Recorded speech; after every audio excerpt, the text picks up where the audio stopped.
Yeah. Y'all ready? Okay. Y'all ready? Yep. I'm muted. Ready. I'm so ready.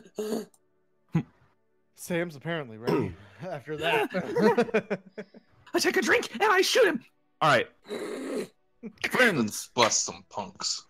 I'm so ready for this. Friends, welcome back to AshWinter. I hope you're all fucking ready for this chaos, because this is gonna get real nutty. So, where you last left off, you had saved the soul of Oz from the domain of Malbolg, one of the 9 hells, a domain of pink fleshy stone and seductresses and vampires. It's looks like a fun place at the start, and then you stay there for a couple days and you get really bored really quickly. It's that kind of resort. You managed to save Oz's soul from the depths of hell, and then you proceeded into a place called the Librum Etera. This was Librum Etera is effectively the Eternal Library, and it was a realm of forbidden lore and forbidden knowledge trapped within the gears of Mechanus, the Great Gears, straight at the center, at the heart of Mechanus itself. This is where Primus stored all of the forbidden knowledge that would disturb the order of Mechanus. And set to guard it was Salathiel, the ambassador of Primus. And you have kind of pieced together a little bit about ambassadors at this point. They seem to have been more than just a god's chosen. Gods can have several chosen. They were almost an avatar of the god itself, a manifestation of divine will, and they seem to have collapsed at some point. Salathiel, instead of being off on his missions to aid Primus, was relegated as a guardian of the Librum Etera, and there he held Linara's soul in his chest. You managed to free Salathiel from his eternal duties by breaking the bonding crystal that held him in place, and immediately teleported out of the Librum Etera in an attempt to make sure that you didn't get caught up in what is effectively the collapse of an entire realm, as it seems that Salathiel's power was the only thing holding that realm open. All those books. All those books gone. They're just dead. At least nobody ever gonna get that forbidden knowledge. Bye-bye. Oh, Now can it's hear- truly forbidden. I can hear Rel crying in another dimension right now. Oh, it hurts my soul so much. So yeah, and then you returned to the city of Thunder's Reach, I believe, or was it Neverwinter? I don't remember honestly. We teleported to Neverwinter because that's the only place he knew, and then I Gotcha. teleported us to Thunder's Reach. Understood. Good to know. Okay, so you then arrived in Thunder's Reach. That's right, and kind of set about returning to attending to the things that you had left behind before you went for Lili. And I'm assuming you're also trying to put Lili's soul in her body. So where exactly did we leave off? Who was doing what? I don't remember the super specifics here. We also did a little bit of stuff in RP. Oh, did you? I'm sorry. I've been working like crazy. Well, no, you and I had, because Oz was went to the Temple of Chandical. Yeah. Okay. Gotcha. So Oz, you had gone to the Temple of Chandical. I'll have to refresh my memory on that because it's been Quick work question. kills me. Yeah. Would we assume that we've like hung around long enough to heal back up? I'll say sure. That's Okay. fine. Yeah. It hasn't been a full 24 hours here, but you are back in town, and I don't anticipate anything going wrong within the next 24 hours. That may change. Oh, how have you underestimated us? All right, so Oz, you had a conversation with Chandical after kind of puff passing a little bit, looking specifically for, that's right, you were looking for Luna, and he assures you that she will return in her own time. That currently she is on her journey and should return safely at some point. At some point. I don't think Lili's gonna be okay with that. She's just gonna have to fucking deal with it, alright? He tried. So he gave you some advice on perhaps maybe being able to deal with the matter, although you're fairly confident that Lily's gonna be pissed when she wakes up. Or And have crippling depression. One of the two. or that one of the two. I mean, aren't One of those the- two the same? This is true. And whenever Shandakul kind of he hands you the pipe one more time, and you take one last pull from it, and you find yourself kind of floating out into space, almost kind of becoming one with the stars before finally waking up, feeling surprisingly refreshed, actually, in the temple. All right.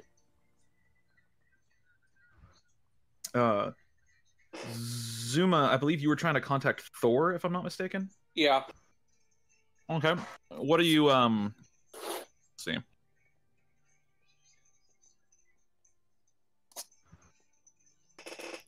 Gotcha. Okay. So you close your eyes and you reach out to your deity, and just a little rumble. You feel he's listening.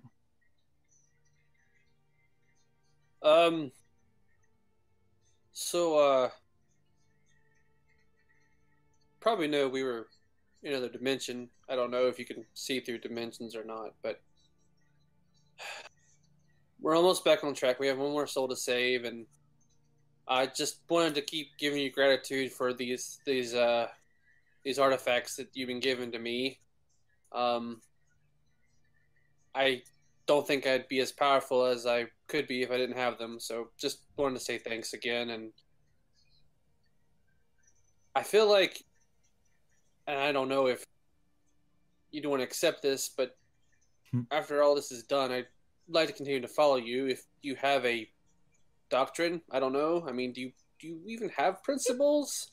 I mean, do you have like a tome or a lore keeper? I mean, You feel a slight like pressure on the bed, and you look over and he's sitting there. And he's like, "What are you doing?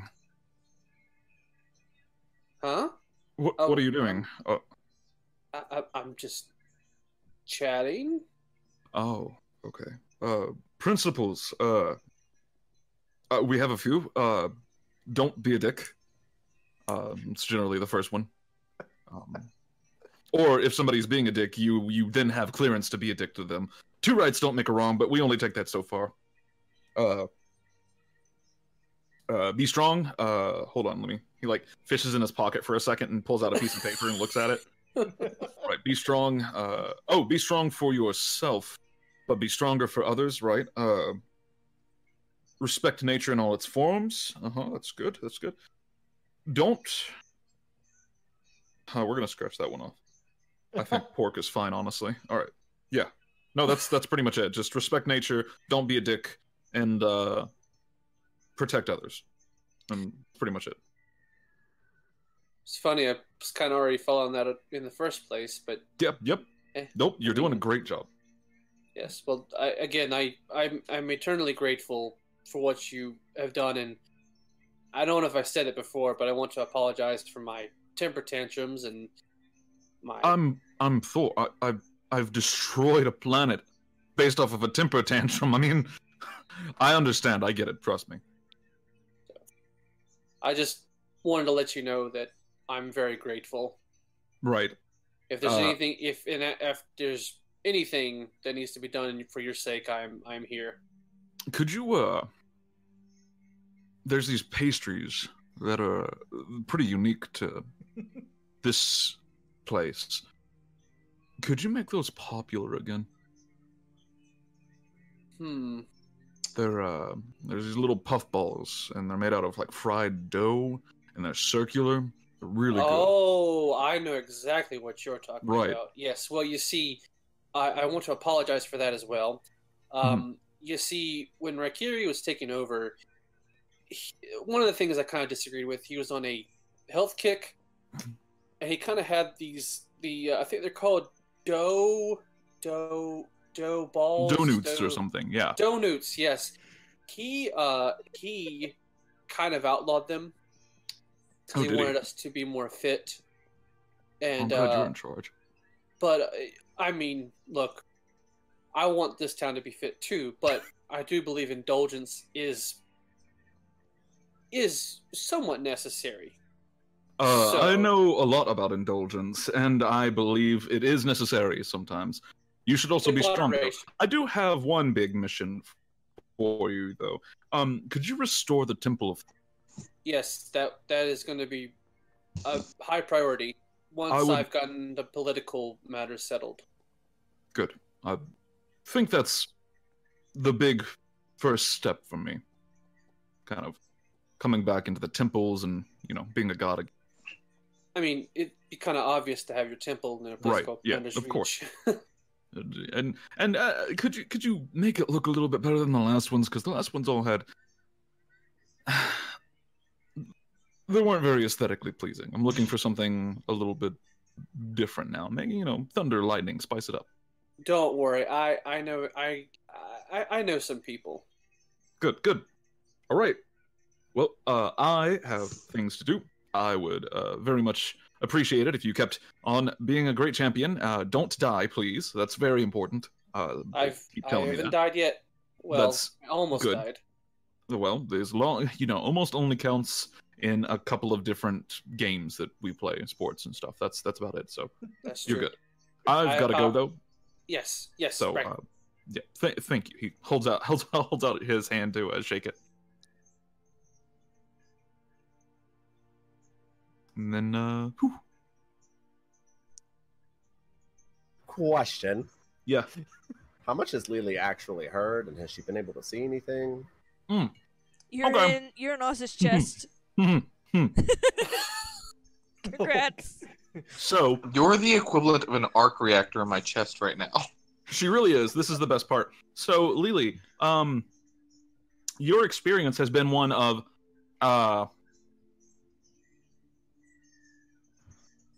not great. That's about the only two words that I can describe this one for. You have been you've had a lot of time to think. You experienced time just a little bit differently in the gym than they experienced time in the Libra Matera. Specifically because the Libra Matera warps time in a very bizarre way. It's very hyperbolic time chamber kind of thing going on.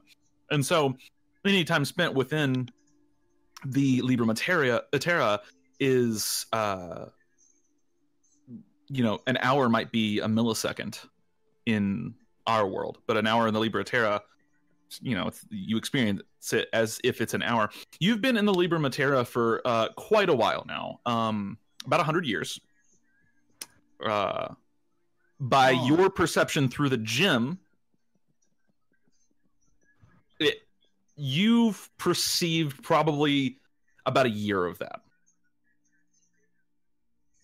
So you have had quite a while to think on this. You have been in this gym from your perspective for a year.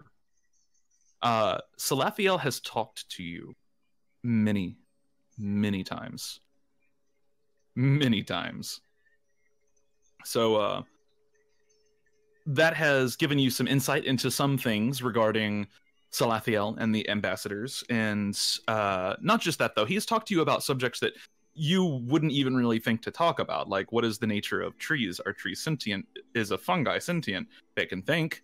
Does that make them sentient? Etc. So, like, a lot of philosophy discussion, a lot of reflecting on the meaning of life and the not just the meaning of life itself, because life is like an arbitrary term, the meaning of existence, of consciousness. That's been a lot of it. There's also been some like weird, like, I wonder how this one thing works. And so he would take you into the library and search out like one of the books, because Salathiel, of all the people, could read the books without going insane. Pretty much everyone else that touched the books lost their minds. They went insane. They were corrupted by the library's magic, and they were trapped there eternally. And that was by design. Mm-hmm. But being within Salathiel's chest, you were more or less allowed to discuss with him. And he did have access to seemingly infinite knowledge. You effectively were like, if God was standing next to you and you could ask him 1,000 questions, what would they be? That's what Lili's experienced. Oh. Yeah. So she probably has got a lot of answers. Not all of the stuff was he able to answer. There are some things that even an ambassador or the Libra Matera cannot answer. deeply philosophical questions like what is the meaning of existence. One of the reasons he posited so much on it is because there is no clean answer for that. Mm-hmm. Right. So, but material questions, you know, if you wanted to figure out the exact number of stars in the universe, you could have. So, I have a very important question. sure. So, Oh, no. Will's is probably more important than my question. Well, we'll come back then. Aura, what's up? So, like, oh god. Mm-hmm. You want to think on it for a minute, and I'll come back to you? Yeah. Okay. Jordan, what's up? So Lili is in Oz's chest, right? Yes. Okay. Oz just chilled with Chandracool with Lili in his chest, right? Yeah. Okay. Does Lili have a contact high? I I just want to fuck with Will's mind even more. No. You need biology, or at least something resembling it, to have a contact high, and she's just a spirit inside a gym right now. So Well, then how does Oz get high? he has something very closely resembling actual like human or tiefling biology. Okay. Like his body is made to emulate that. I'm not gonna question it. He's also pseudo organic. Pretty much any living animated armor and stuff like that, they are treated as pseudo organics. Gotcha. He's basically been. That Lili got a... No contact high for Lili. Okay, and Eve, what are you doing? I'm taking Salathiel with me, and I'm going to go talk to the Beholder. I think his name is Peluga.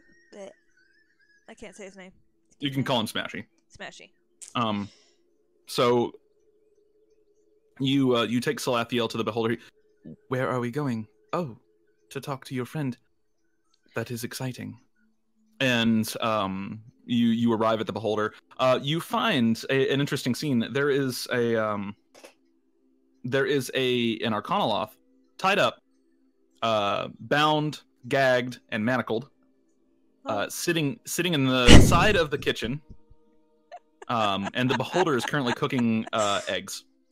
Well, that's that's one way to keep an eye on him, darling. You can see Sigil is now struggling against his bonds the second he sees you. And the Beholder turns around and goes, hello! I'm terribly sorry about the mess. This little furry one seems to have a vendetta.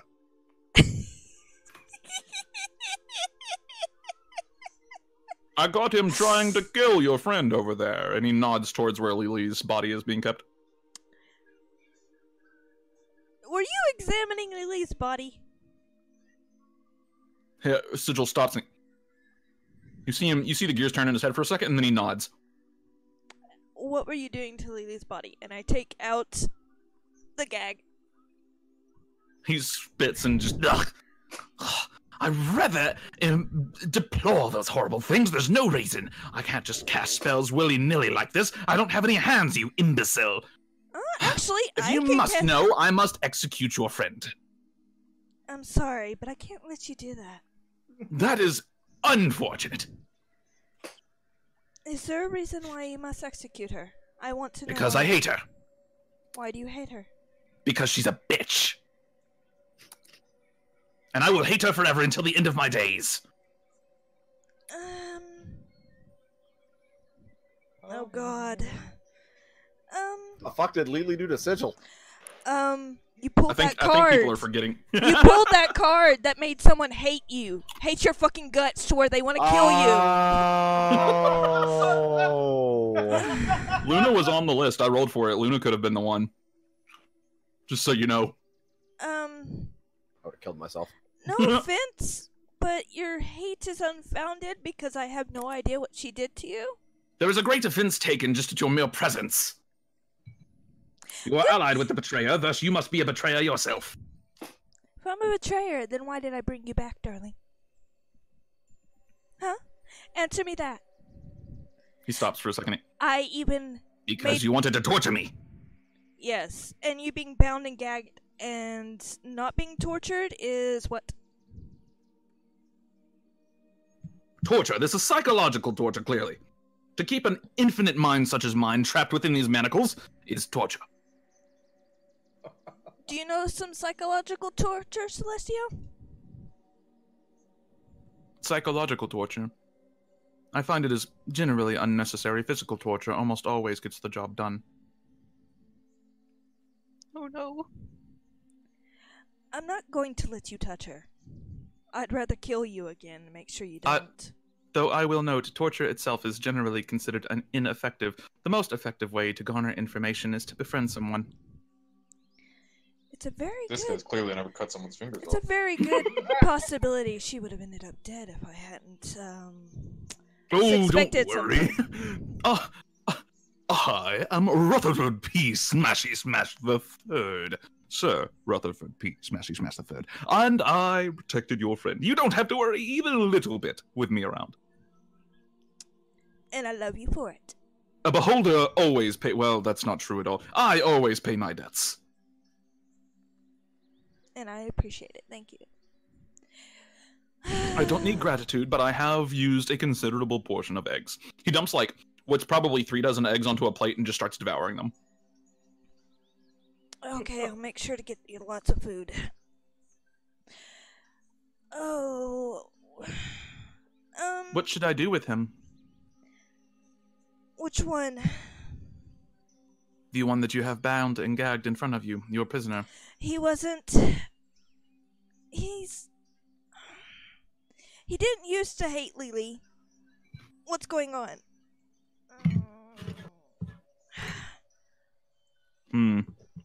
He's an ally who's supposed to help us. That is a 38.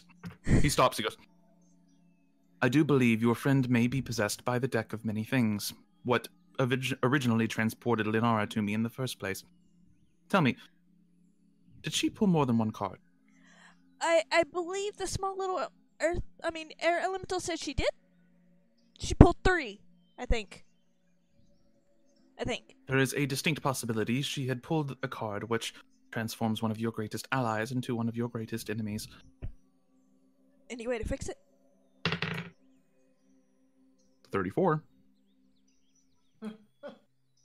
I do believe there may be one way to fix it. It will not be pleasant for him. May I? Go ahead. Just don't kill him, because I don't want to have to reincarnate him again. Do not worry. I will not kill him. He reaches over to him. He says, this will hurt. More than likely a lot. Your organic form will not be able to withstand this for a moment. I will reform you. And you watch Sigil just dissolve all of a sudden. He screams for a second and then just vanishes. If you've seen Watchmen, he gets the end of the movie. That's all I'm gonna say. Yeah. So and then reforms a moment later, still screaming, by the way. And what? Where am I? Why am I? What am I doing here? What is going on? Why am I bound and shackled? And what are you doing? And who is this? You tried to kill Lili. What? I have not done anything, so... Are you an ignoramus? Look at me. I would never try to kill her. She is fantastic. It appears to have worked. That's good. I'm happy I had my beholder friend here. Keep an eye on you. Unbind me immediately. I Eldritch Blast the shackles. He flinches. Oh, okay. Well, I suppose that'll work. And he finishes untying himself, hops off the counter, and just begins strolling away. Hey, the nerve of some people. Does that mean you don't have anything to tell Lili? What do you mean? Okay, just making sure. That was just your vendetta plan. Okay. What? I'm not lying to you. People are I all insane. swear. I'm fairly certain it must be the vampire dust in the wind. I need to purify this place. Yes, that's what I'll work on. No. He just goes into the next room. It appears he may be cured, though the chance of recurrence is high. How high? Exactly 63.7151698155167112.32%. 12? He was short forming. Leave me alone. He sure affirmed one of the numbers.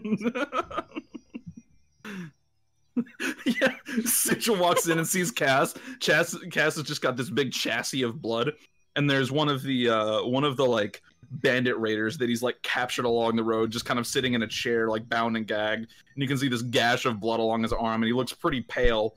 And Sigil just looks around. I don't know who you are, but you appear to be a vampire.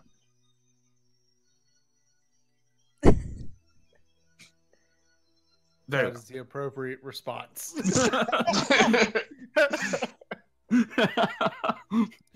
Isn't Sigil a gnome now, by the way? No, he managed to he true polymorphed and transformed himself back into a Arcanoloth. I'm so glad I brought you because he was acting weird when we left, and I wasn't comfortable leaving him alone. It is very good you noticed. Good job. And then we'll the camera pans over. How much do you know of the deck of many things? And that's where you can cut it off there. Okay, so you ask him that question. I will tell you, he rolled a 38 on his Arcana check. Oh. So okay. yeah, he has a fairly high bonus to Arcana. And panning back over, we're gonna pick up Oz. You wake up on the floor and push yourself up a little bit. You're now in the temple of Shandakul. Yes. What are you doing from there? I mean, I can't really do anything to help Luna, so I'll just go back to Lili's body. Oh, okay, that's fine. Go back to Lili's body. She's been taken care of. She's currently laying on a stone plinth with a blanket draped over her, and you see the air elemental off to the side. There's now a small contingent of elementals that are living in the castle. It's just he's continuously invited friends over, and they just never left. And so there's 12 elementals kind of just lounging around the place. One of them is this really tiny earth elemental. It's 5 inches tall, and it just follows him everywhere. And is that his little bodyguard? Maybe. Besides his human-sized bodyguard. So you walk in and take a look at Lily, and you go, "Oh yeah, she's doing great. She's fine. Don't worry about it." Okay. Yeah. No, we've been keeping her body safe. There's been no attempted assassinations or anything. Nothing. See, that leads me to believe that there may have been an attempted assassination. There may have been an attempted assassination. That might have been a thing that happened. Yes. Just lead with that, man. Just lead with the honesty. Don't lie to me. Yeah. Right, man. You're right. The little tiny earth elemental off to the side just goes, "We fucked it." All right, cool. Oz just sticks his hand up for a little knuckle bump. Gives you a tiny knuckle bump. Actually hurts like hell. He's pretty strong.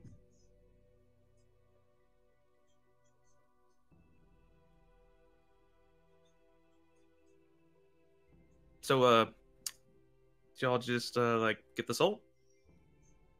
Yeah. We only got one more. Oh, yeah, cool.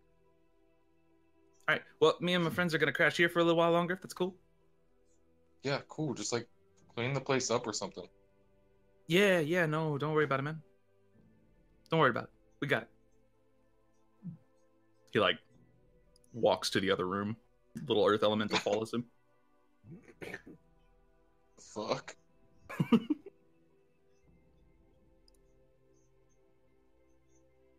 So what are you doing?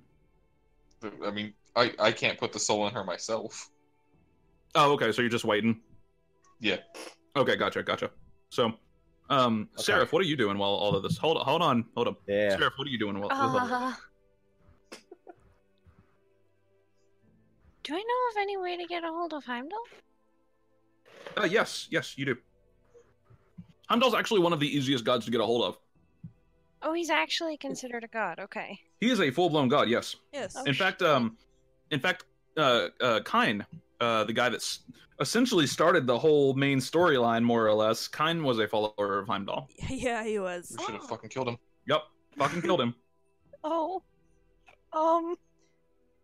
That's awkward. Anyways.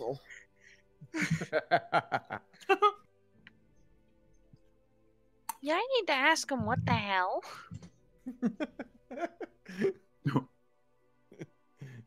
So you kind of call out to Heimdall, just like, "What the hell?" And after a few moments, you receive this kind of warm, fuzzy feeling. Okay, so I don't know if anybody's ever done this or had this done to them, but if you've ever had an egg cracked over the top of your head, that's what this feels like. Yes. Oh, It's Or a such a pretend egg. bizarre feeling. Or pretend egg. I actually kind of like it though. It is kind of a pleasant feeling, but it's also really strange. And that's the feeling that you get whenever Heimdall speaks. And you see him kind of just come around a corner. I'm assuming you're standing like in the keep. Yeah. Okay, so yeah, you're standing in the keep, and he just walks around a corner, and gives you this slight bow. We're 100% using Intercell, but here there's no way. He is just Heimdall in my head forever now, and he gives you this slight bow, and he. What do you mean? What do you mean? What happened? What do you mean? What happened? On the way here, you Yes. apologized, and then I got flung somewhere that I wasn't supposed to be?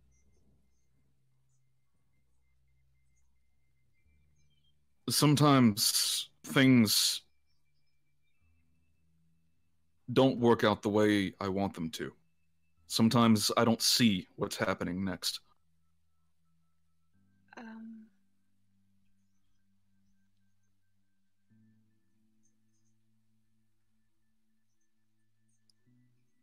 I don't exactly get what that means, but alright.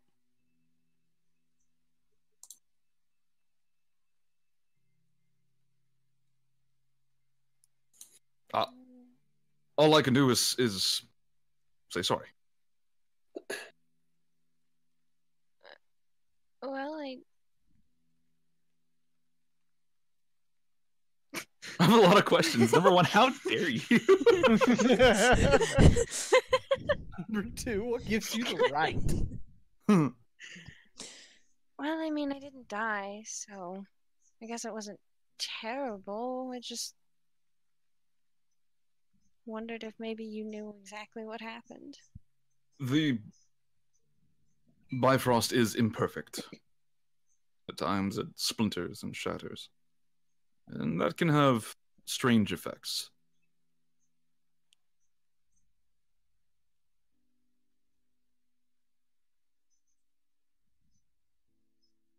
I should tell you anytime that you or your friends teleport, apparate. You're using the Bifrost, just in another way. And anytime that I teleport or apparate you anywhere, or anyone else, I'm also using the Bifrost. It is the cosmic energy that links all worlds together. And sometimes it is unstable.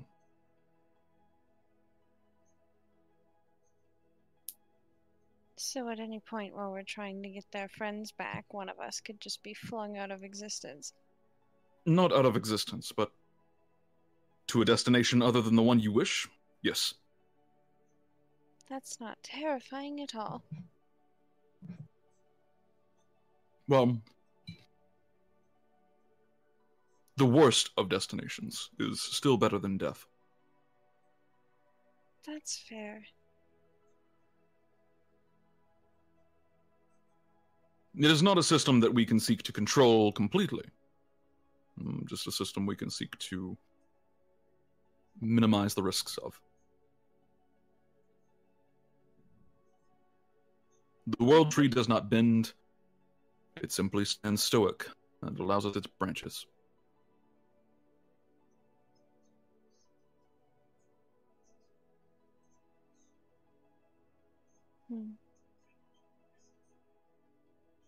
And we still have to do that at least 2 more times. I don't foresee it being an issue in the future. At least, I hope not. Good Fussy the first time. Jesus. I don't actually say that. Yeah, no, I figured.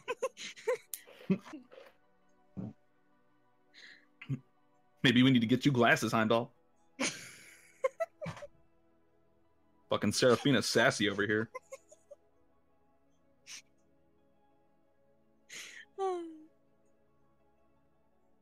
Still, I do apologize for the interruption. You appear to have handled everything well.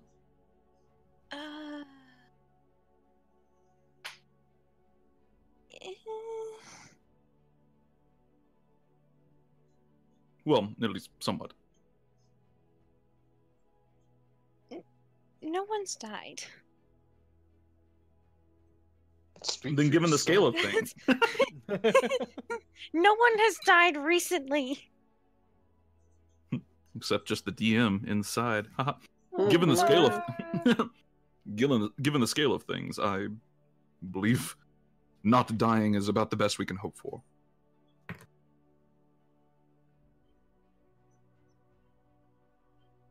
Do we really think these guys can do it? Yes. I think so. Okay. I've been watching them from the beginning, and while they have some interesting quirks, they are particularly gifted.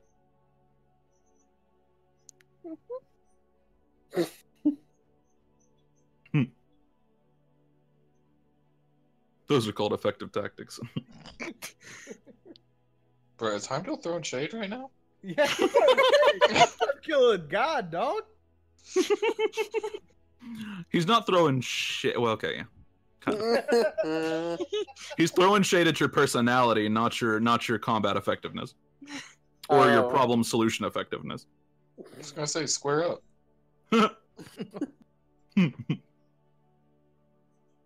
Well, as long as you're sure. I am.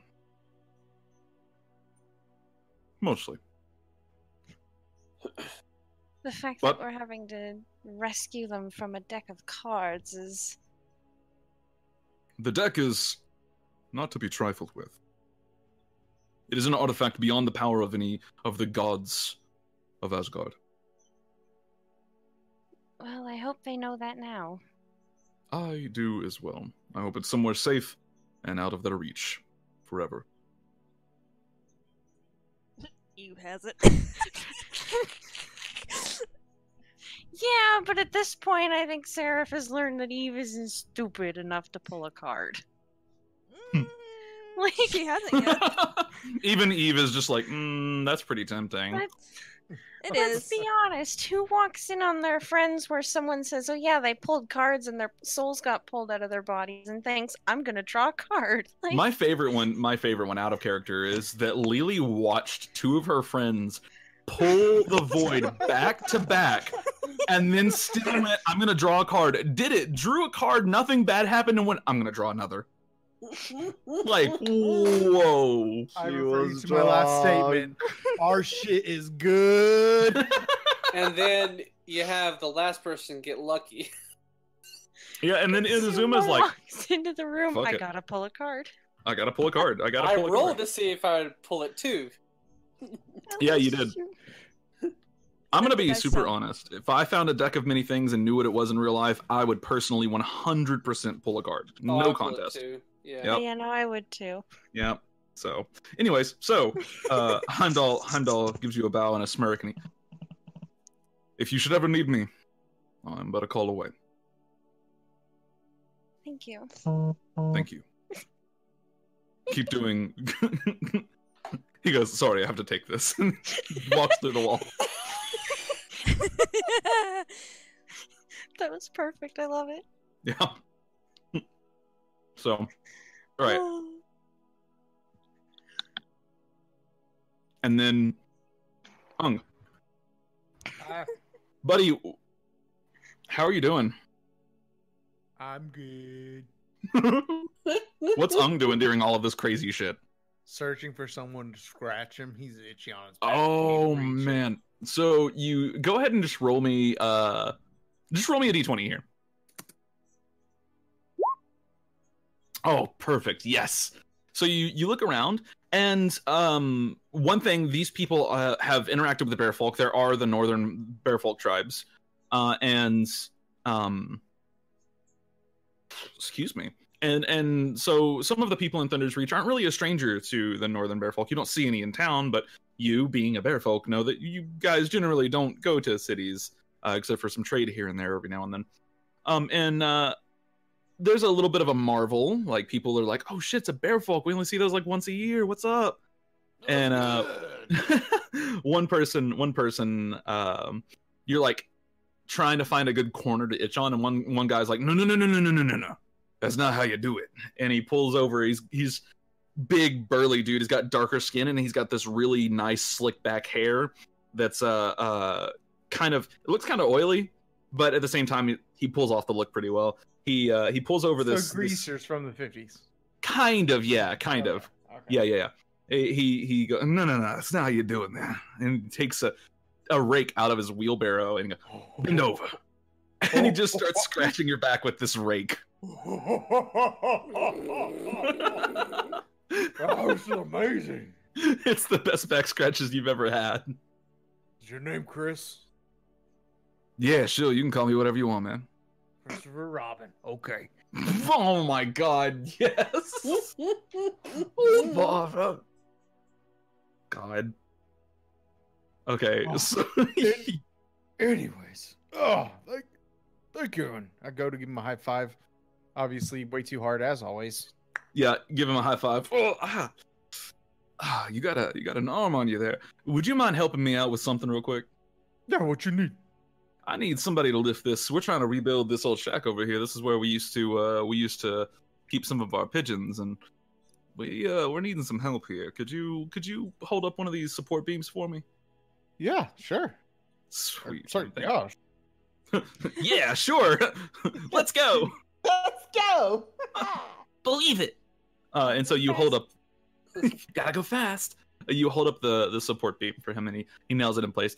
It takes a good 20 minutes to get it properly in place, and he finally is just like, man, wish I was as strong as a Bearfolk. You Pretty don't handy to have around. trust me. Yeah, maybe not, but that was pretty cool. Yeah, that's true. But it's really hard when you go to walk through doors and you don't fit through doors, and then like you go to use something and it just kind of crushes in your hand because you kind of held it. It's really a curse. You know, I never thought about it like that. That sounds like a really hard life, huh? Yeah. Wait, did you tell him your name? Sure. Okay, sure. Yeah. Sounds like a really hard life, huh? That's all good. Yeah, I figure it's probably fine. I don't let it bother me. You want to sit down and have a drink? Necessities. Heck yeah! He pours you both out. He pours you both out a big flagon of ale out of this kind of cask looking thing, and take a sip. It's damn good ale. Has interestingly enough a good honey taste to it. Ooh, where'd you get this? There's a place not far from here. It's called the 200 Acre Wood, and they have some fantastic beehives over there. And every now and then, we just take some honey out of that, and I mix up some meat and mix it with some cider. Okay. It's been nice meeting you, Chris. I have somewhere where I need to go. Oh yeah, that's true, man. That's true. All right, here we go. I'm kidding. This is delicious, though. Oh, perfect. Yeah, no, it is. It is pretty great. It's pretty great, man. So and you what guys are you building this for again? We hold pigeons for in here usually. Oh yeah. Anyway, so 200 Acre Wood, yeah. 200 Acre Wood. You want to go check it out? Let's go. All right. So you spend the rest of the day walking down to the 200 Acre Wood, and checking out the 200 Acre Wood. You can see there's a couple of farmers down there. There's one, he specializes in pigs. He keeps pigs. There's a Tabachi there, and they just call him Tabby. And that's funny because that's what he is. And there's a couple of other folks there. All of them are animal themed names in the same vein as Winnie the Pooh. Oh well, this is amazing. I'm gonna just take as much honey as I can. Just okay. They load you up with he makes sure Chris makes sure that you get loaded up with honey. So you can put 2 massive pots of honey in your inventory. Heck yeah! And this is the fresh honey. Man, I've got a quart of fresh honey in the kitchen. I might have to go get some to break. It's the good stuff. Oh, so I am legitimately putting this in my inventory. yeah, go for it. You have 2 pots of fresh honey. Massive. 2 massive pots of fresh honey. Fresh honey. God, It's in there. You just became Winnie the Pooh, and I love it. Oh bother. Oh bother. No. Anyways, I probably should go find those people that I was helping. Yeah, buddy, They go need me ahead. More than I need them, you know. I'm tough. Right. If you ever want to just hang out and chill with us, you are more than welcome to. We have a little farming community going here, and we all take care of each other.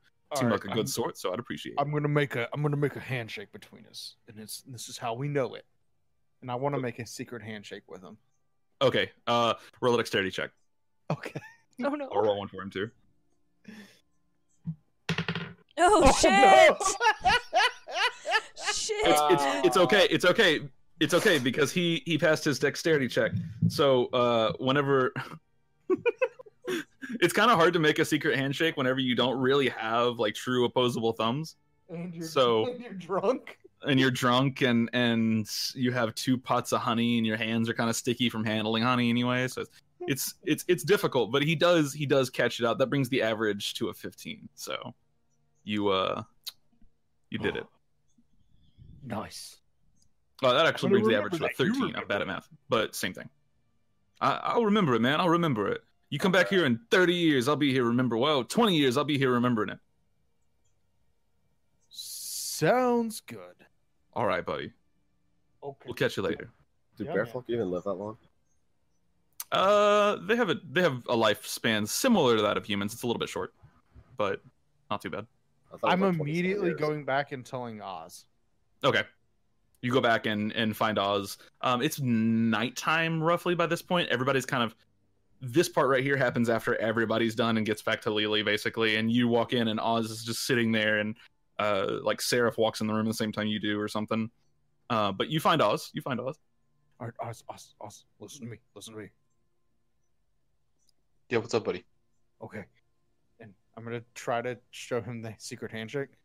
Sure, make a dexterity check. 3. Please, does Dude. Oz... Oh, I called it! Are you serious?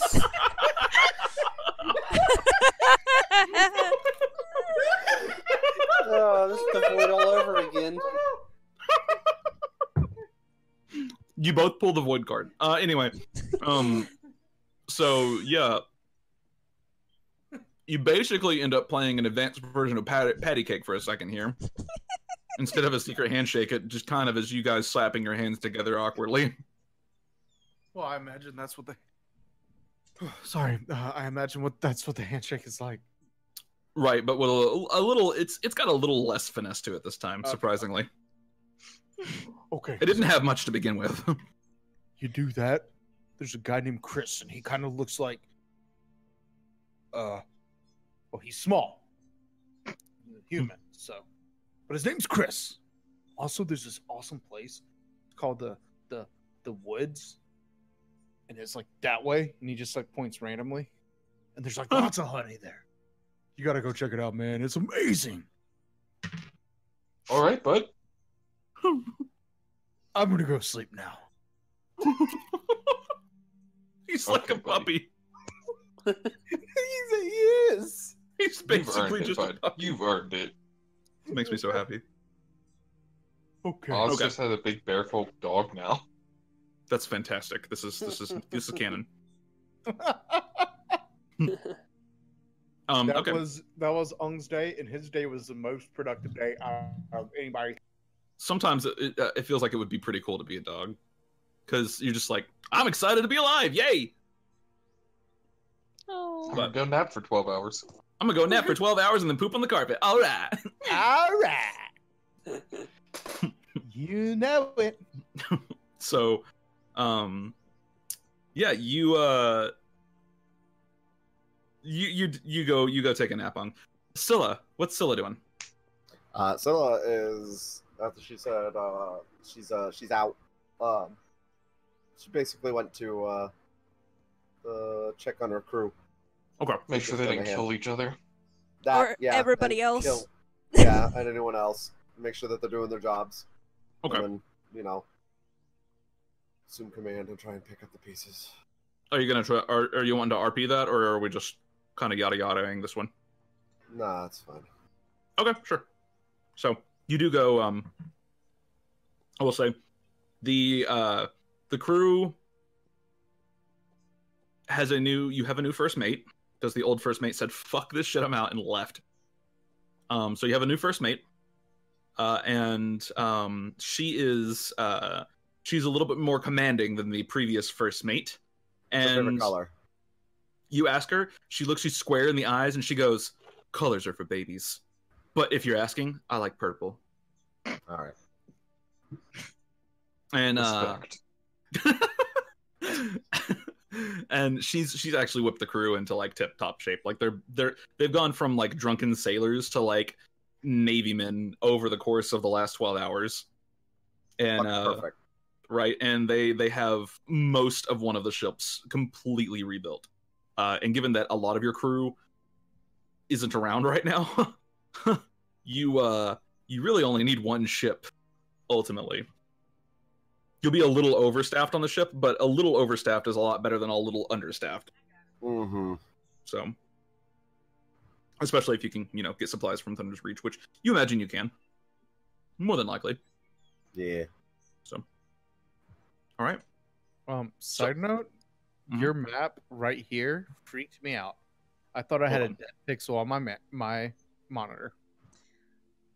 That little dot. That little purple dot. Oh. I spent like way too long. Sorry. Wondering what the fuck that was.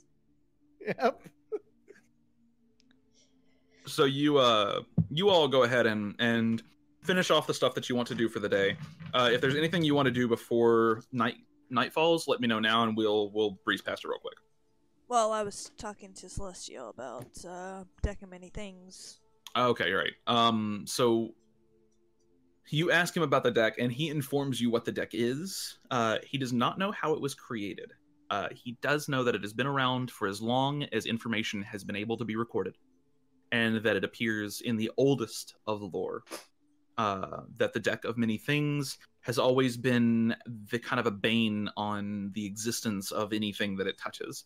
That it's generally considered a taboo artifact, and that it never stays in the same place for any good length of time, which is a little ambiguous because he is somebody that has been around for thousands of years. So a good length of time can mean just about anything.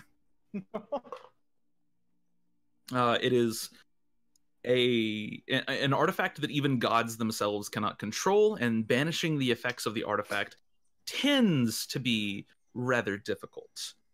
It is possible to overcome the artifact's adversity. However, the artifact itself is indestructible even to gods. Primus once attempted to destroy the deck of many things, as he considered it abomination, as it is a almost an avatar of chaos itself. And Primus does not like those things.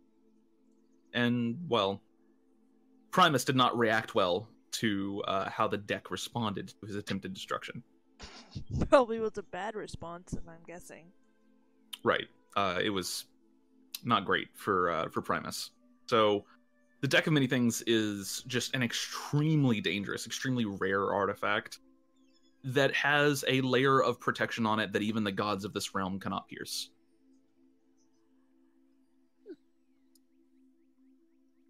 Is there different variations? He has to assume that there may be different variations, and he starts going into like multiverse theory, and you have to stop him because he just starts going off on a tangent of like filaments of energy within spatial quarks and neutrinos and string theory, and how multiple universes are inevitable, however visiting them is almost impossible, and how each crystal sphere is its own central location floating in a vast astral sea. And you eventually just get him to shut up. Eve smacks his bowl like you would do with Cheeks, like, stop. Smacking his bowl sounds oddly dirty. I'm not. I'm not slapping him. I'm just like, you know how you would cup somebody's face, like, Right. be quiet. I get you. You eventually get him to shut up, and he tells you, probably. I'm smart, but not that smart.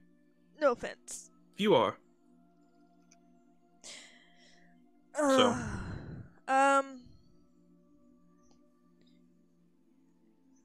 Mm-hmm.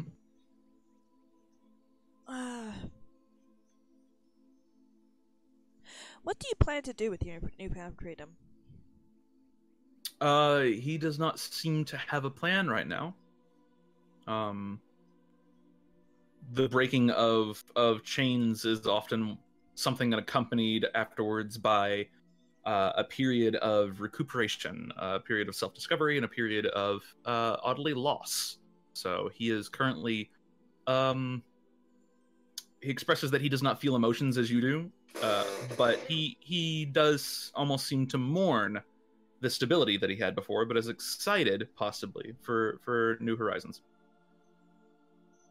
Then how about a Which is job? exactly what I would tell my employer if I quit. He says, perhaps, but that's something we can discuss later. Okay. I was gonna ask one more thing, but I forgot what it was. Oh, rip.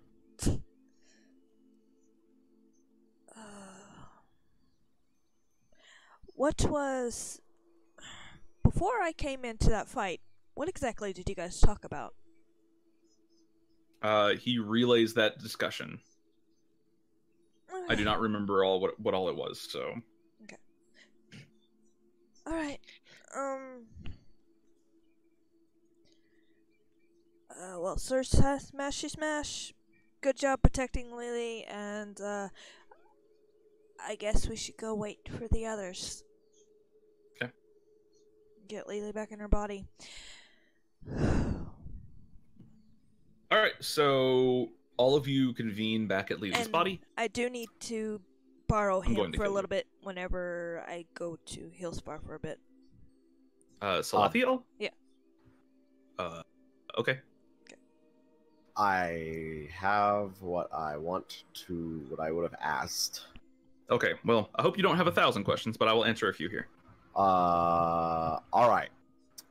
Well, I made a list. Go ahead. Fuck. Oh. Oh, no. You fucking asked about Shar. God damn it. Uh-huh. Roll a d12, add 6 to it. A d12, okay. Yep. 1d12 plus 6. 8.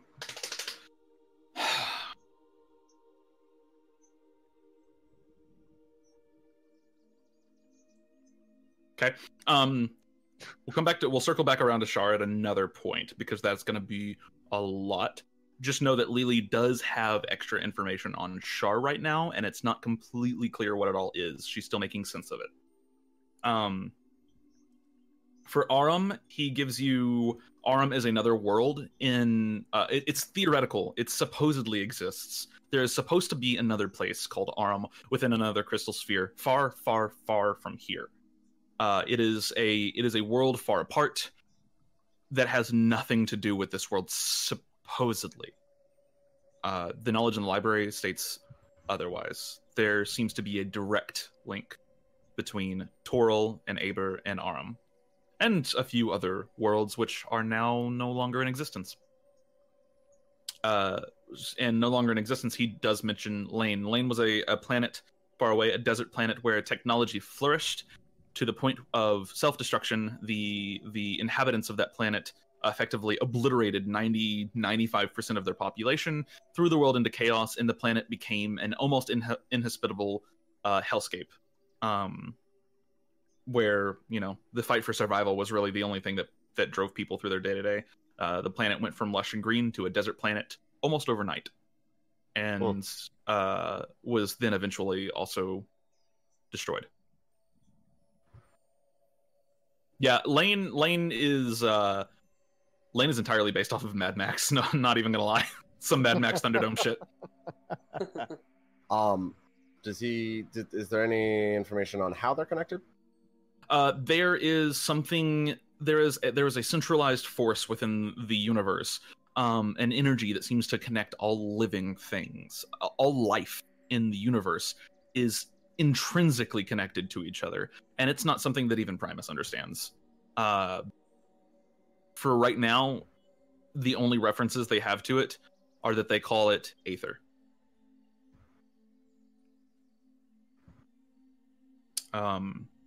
AshWinter, he gives you some information on AshWinter, though there is not a ton available. He gives you information on Trinity.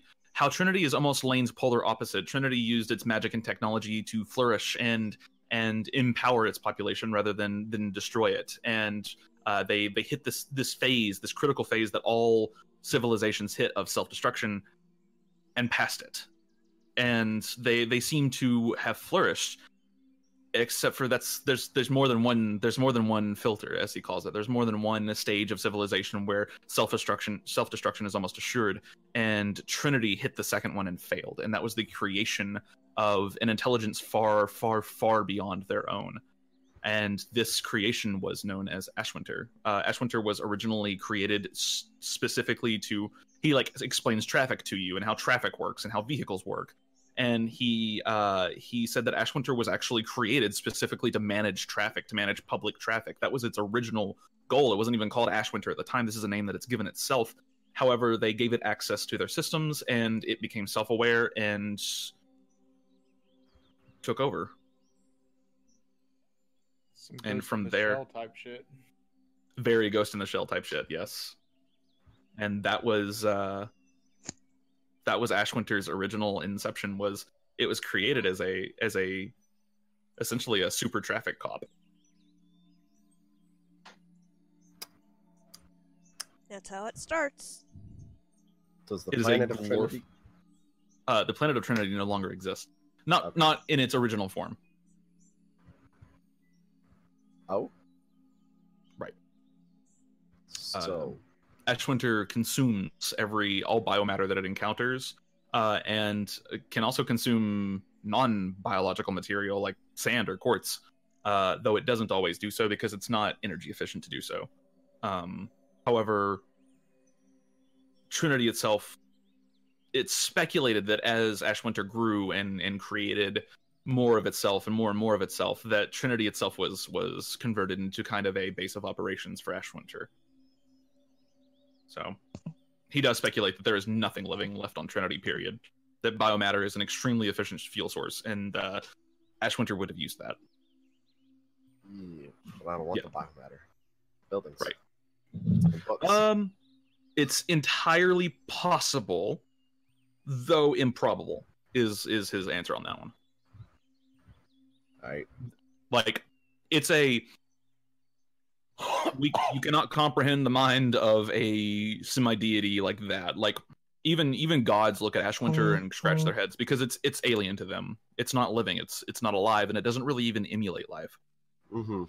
So it's impossible to know what it really would have done. Could have done what the Matrix did.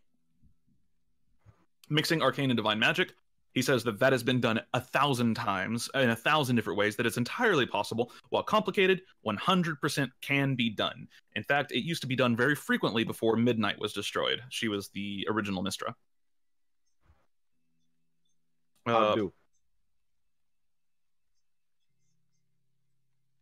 He spends a short amount of time working on teaching you different things, so you have a few concepts that you can begin really applying. But in order to teach, you would have had to really cast the spells, and you didn't have a mechanism to do that. So that's difficult, but you do have some theory tucked away.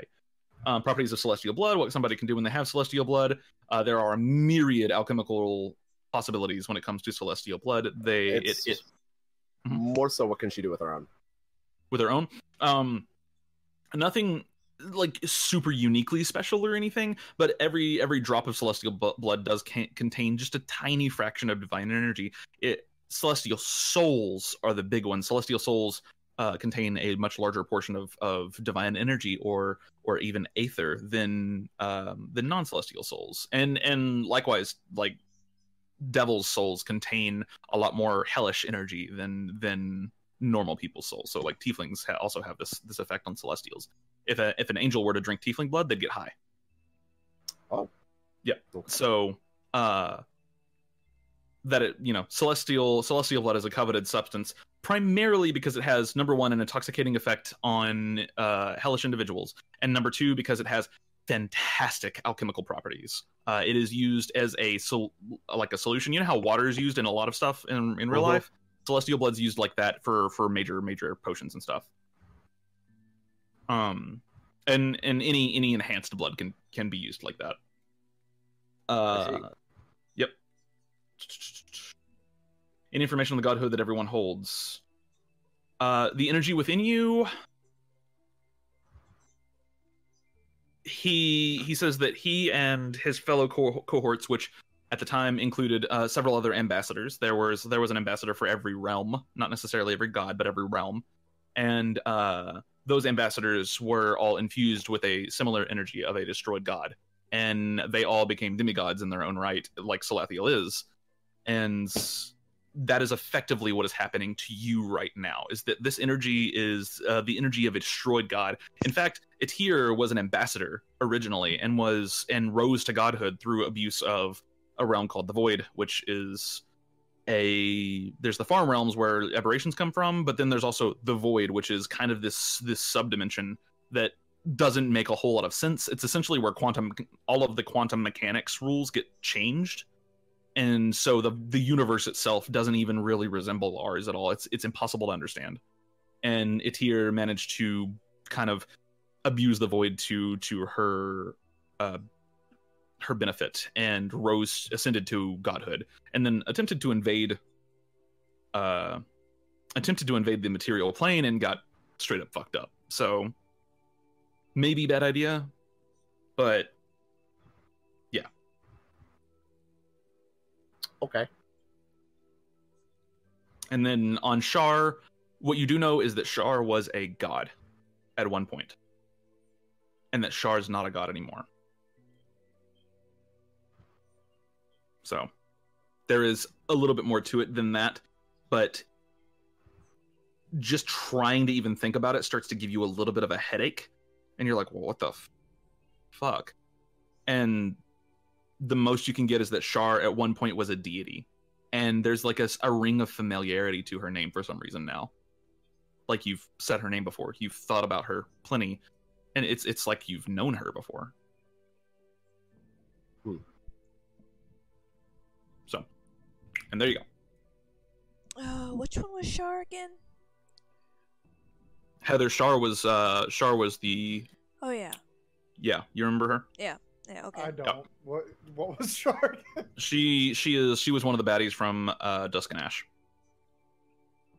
Shar was a pretty nasty individual. She's also Saloon's sister. Yeah. In lore, in canon, yes. Yeah. Yeah. Shar is, in lore, she is the goddess of night. In Dusk and Ash, she was essentially, you know how like Azzy has had his sub-lieutenants and stuff? She was one of the big baddies' sub-lieutenants. Yeah. Yep. So, all right. You all gather around Lili's body, and who is attempting to place the soul? I think it's obvious. Can I see out of this soul gem? Raises his hand. Ong raises? Come on. Bring it out so I can transfer her soul over. Especially while Red is in a good mood. I'm in a great mood today. What are you talking about? I'm always in a good mood. I'm talking I was about... just open. I forgot it was actually inside of his chest. Oz just opens little chest compartments and pulls it out. Holy shit, you are actually Bender, I just realized. Bender, and please search Girder. Antonio Banderas. Anyway, yeah, so you pull out Lili's little soul gem there, and you hand it over. Yep. Okay. Eve, are you doing your thing? Yep. All right. As he's like walking over, Oz like acts like he trips. Okay. Ooh. Almost like he was gonna drop it. Oh my god! So you like catch it. Yeah. Everyone in the room is exactly just like, that. staring at you. Yeah. Yeah, it's great. Okay, so that happens, and Eve, you place the soul back into Lili? Yep. Okay. Lili, you come awake with a sudden rush of sensation. You did have a couple of senses in the gym. You had your sense of hearing, although it was distorted and you can only catch bits of conversations. And then you had your sense of sight. You can see outside of the gym, although everything for you outside of the gym was sped up very quickly. So everything that happened outside the gym, you saw it way faster. And those are pretty much the only two senses that you had in there. But then comes back like your sense of taste, your sense of touch, your like proprioception, your just everything all at once. Your sense of smell. You're acutely aware of the lavender and incense that's been burning in the room. You become aware of the like cold stone underneath you. The pounding in your head, the pain in your head. It's awful. You can taste bile in the back of your throat, and when you open your eyes are just dry and itchy, and you look around and realize that you're back. Is this what a hangover's like? No, this is way easier.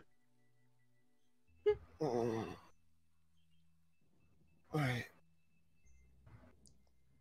She like stands up and like holds her head. It's like, oh my god, alright. So, you're very welcome for getting people, and I imagine the little ones here, stares at the elementals, stopped an assassination attempt. Which card did you draw? What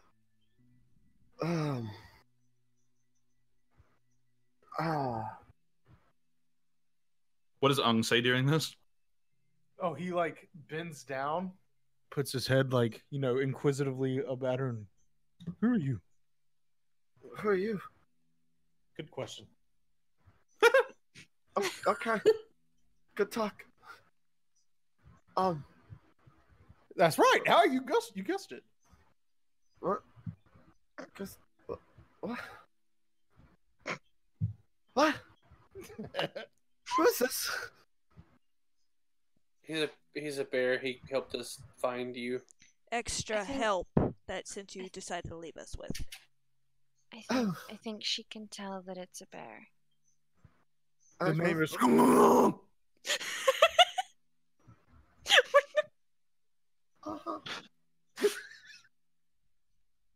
All right. God. All right. I don't remember. It's been like a year.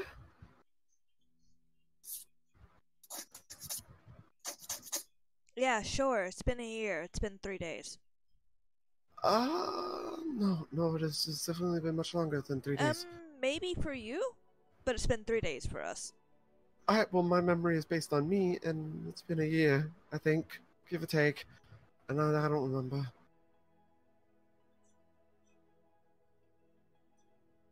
I think it's been a year. Oh, God.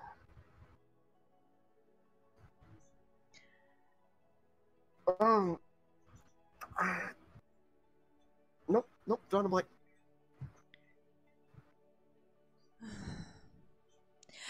You drew a card that caused the Arcanoloth, my fuzzy buddy, to try and kill you. So, luckily, Salathiel fixed that, and I think you said it was about 12% chance of him doing that again? Yes. Okay. Where's Luna, by the way?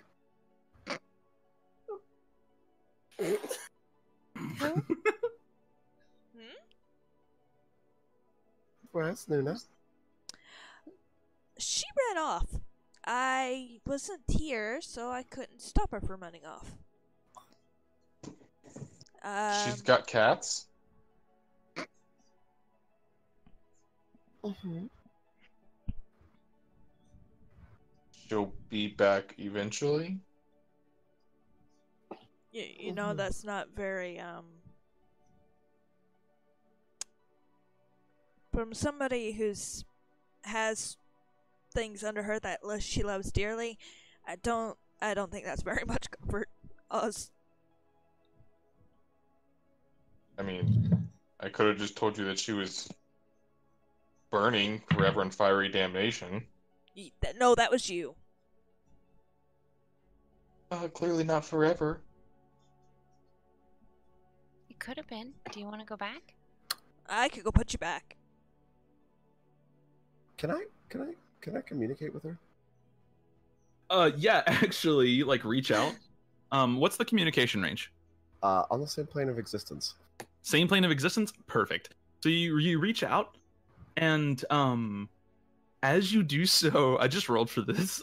As you do so, you barely get like the first word thought before everyone hears, hey guys, I got it. She comes in and she throws this huge fucking like gigantic ruby on the floor. She goes, I got her soul.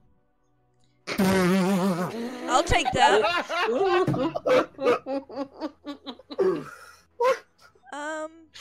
How big is the ruby? It is bigger than she is. Oh God. I pick it up. I don't think it was in this. She looks around. She goes, of a container? Wait, how? Wait a minute. Hold on. But her soul's in there. She's up. Wait, hold on. No. Wait, not in there. So you're fine? Yeah. She looks down. She goes, I think I just stole a really big ruby. I'll take it. I literally pick it up and put it in a bag of holding. I don't know what you're talking about. And he just looks innocent. Where? It's a really long story, but I went to a couple of different cities, and there were some cats, and then there was a big bear, and like that one, and she points to Ung, but like more scary and evil, and he had spikes coming out of his face, and then we fought that dude, and then that was that, and then we kind of went to another city, and then there was this big evil witch, and she and then we we fought her. Wait. And You then saw my brother? Yeah, sure. Then there was a witch, and then there was I don't know. It's a city. You said we. Mm-hmm. She like claps her hands. Yeah, the cats. Yeah, and the cats. in pours probably 30 cats just trailing behind her. You see these cats are all decked out to the teeth with armor and weaponry, and one of the cats looks like an old grizzled war veteran with a beard. Did you guys not believe me when I said she had cats? Why? You said she had cats. You didn't say they look like this. That's a They're first. just cats.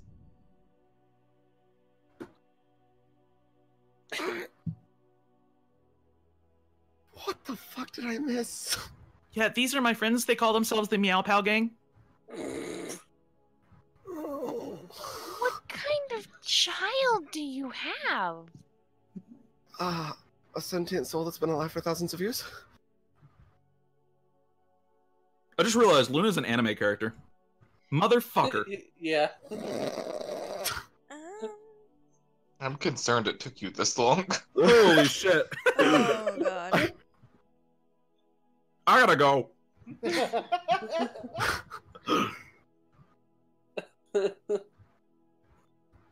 Alright. So, what? Can you talk to the what?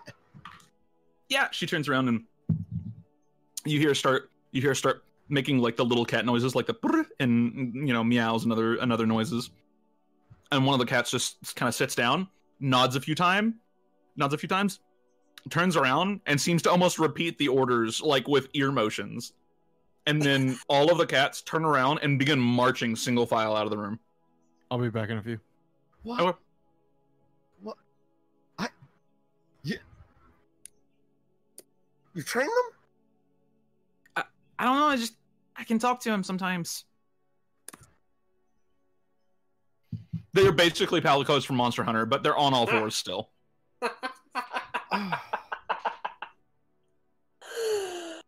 Oh gosh. All right. All right. The world is good. That's new.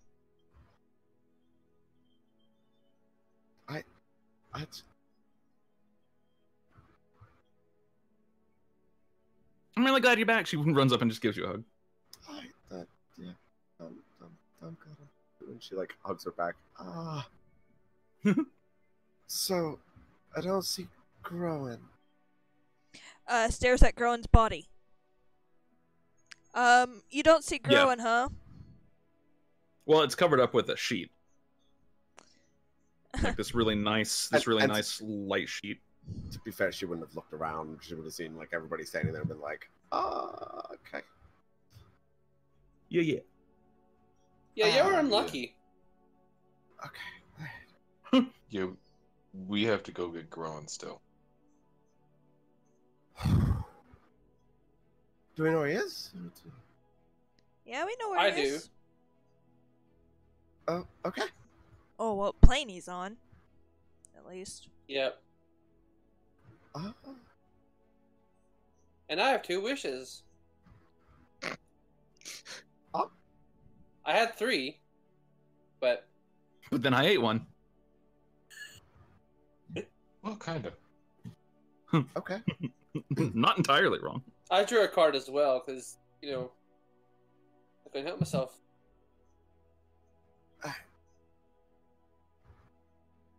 So let me get this straight. You watched 3 people lose their souls and I decided was to draw a asleep card. when this happened. Well, he didn't watch. Okay, but 3 people drew the card, drew from the deck, and you decided that looks like a good idea, and I'm gonna draw. Apparently, you watched 2 people and then did it yourself. I'm never drinking again, ever. Well, you see, you're all it's idiots. A good thing. It's a good thing I did draw because I got the best possible solution, or card.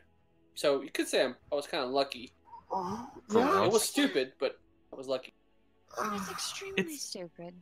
It's almost like he took all of your luck. It's almost like all those missed arrows came back.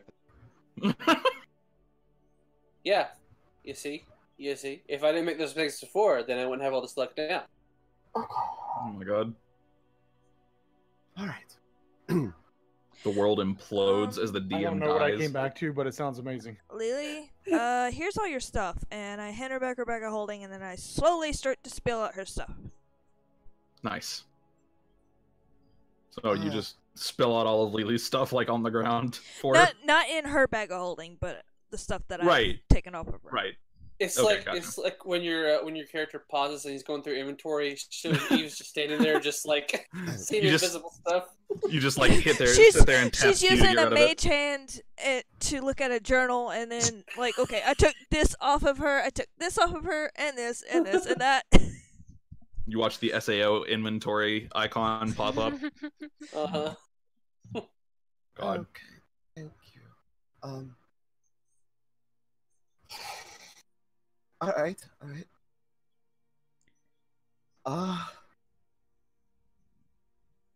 So are we gonna go get Turtle Guy's soul back? He has a name. Also, yeah, but he's not growing while he's asleep. We made a deal that we have to go help Scylla. Did Scylla even really freaking leave?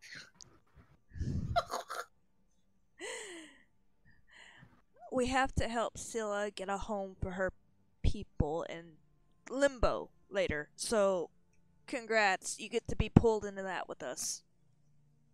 On top of the other stuff we have to do. Oh, okay.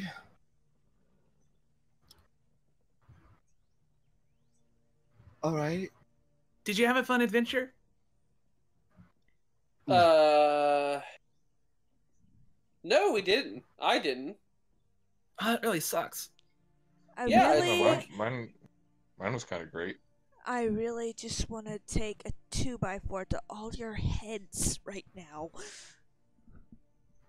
Yeah. I spent What probably... did I do to you? I'm talking to them in general, not you. Hey, I got lucky, so you shouldn't be mad at me.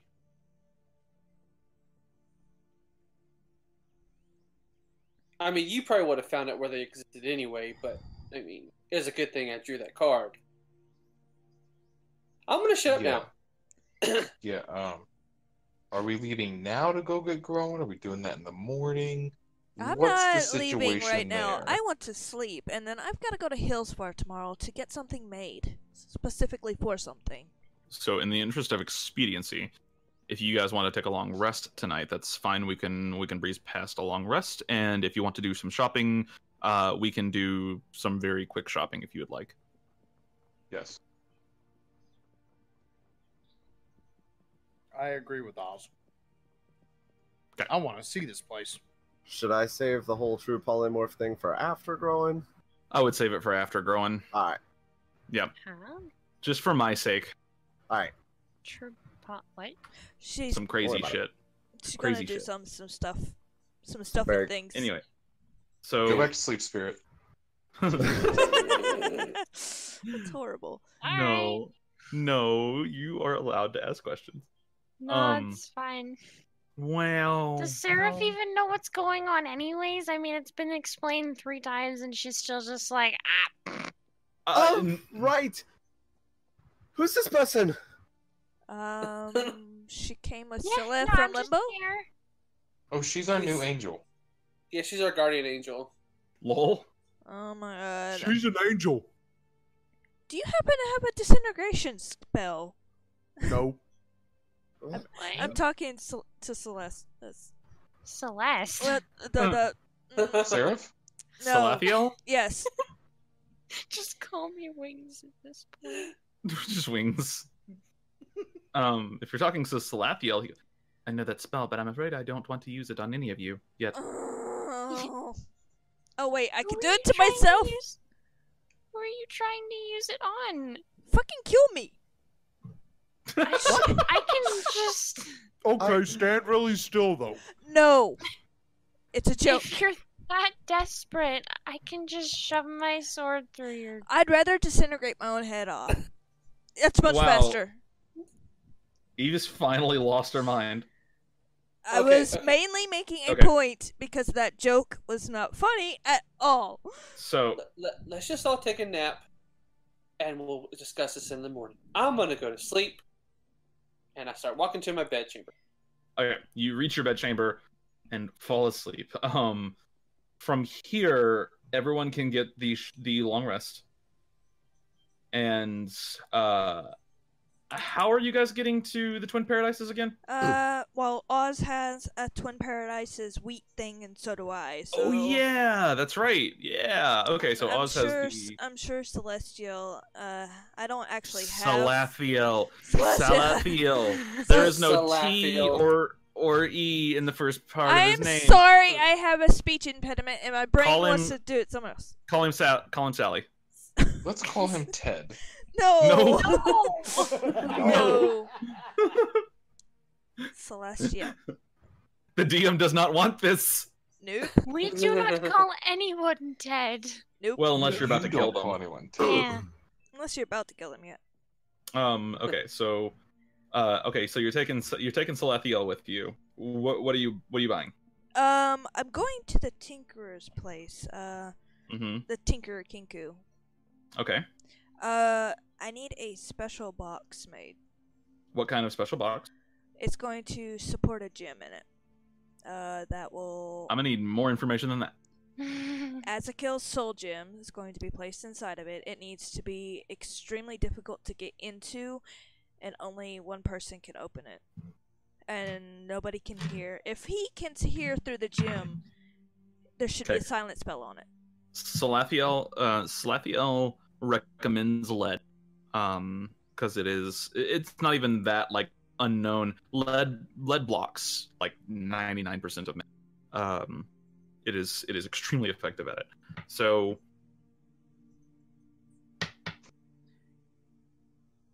see, you just need effectively a lead box with a silence enchantment and a Leoman's secret chest enchantment. You do not know the Leoman's secret chest spell, but you do know somebody that does. So they could be the ones to cast the spell. You will not have access to this chest if you want something like that. It would be whoever has the Leoman secret chest. Because what you would effectively have to do here is turn this box into a Leoman secret chest. I don't even know what that is. I just pinged it. Okay, thank you. Yeah. Lili knows the spell. Of course she does. Arcana Cleric! It's part of the Arcana Cleric base spells. So you could have Lili do this. In terms of locks that only one person can get into, there's nothing that's guaranteed. Because like I'm powerful enough to dispel magic can dispel whatever. And you've seen Azzy dispel magic before. He also seems to keep several powerful mages as his lieutenants. Like Valus Ern. Ethelos wasn't a mage, but he was extremely powerful. Was. At one point. Bitch is dead now? What? Alright. So there's no lock that only one person can ever gain access to. That's not a thing that exists. But a secret chest can do something similar. I'll just do the chest with... Is there a spell that I can do with ethereal chains? Or... I'm not sure what that means. Just an ethereal lock. And chain. Oh, like a lock that's on the ethereal plane? Yeah. That's kind of a neat idea. I like that. Yeah, I was thinking, like, a chain on the box that just is sure. in the ethereal plane, but holds the box shut still. I get you. Yeah. Yeah, that's not terribly difficult to do. It's going to be fucking expensive, but you could do it. I'll do it. With the silent instrument and lead. Okay, so you want a silence spell on a lead chest with ethereals. And it needs to be small enough so I can put it in a holster. 200k. 200k? I can do that. That's Okay. 200k gold or 200k silver? 200k in the current currency. Okay, that's fine. I can do that. Okay. 200k. Okay. Yep. So, yeah, I can do that. That is roughly 300 castings of etherealness and 300 casting and... Oh, that so- robot. Rip That a robot. daisy. Not like this. Not like this. Okay, what were you saying? I don't want to be T-Pain. Okay, you're good. Am I? Am I good though? Yeah. Okay. Yeah. We know So, yeah. you, so no. 200. Oh, that's true. So that's 200k, and you got it. Easy enough. Okay. Alright. All right. And is that all the shopping you're doing? Yeah, for now. Good.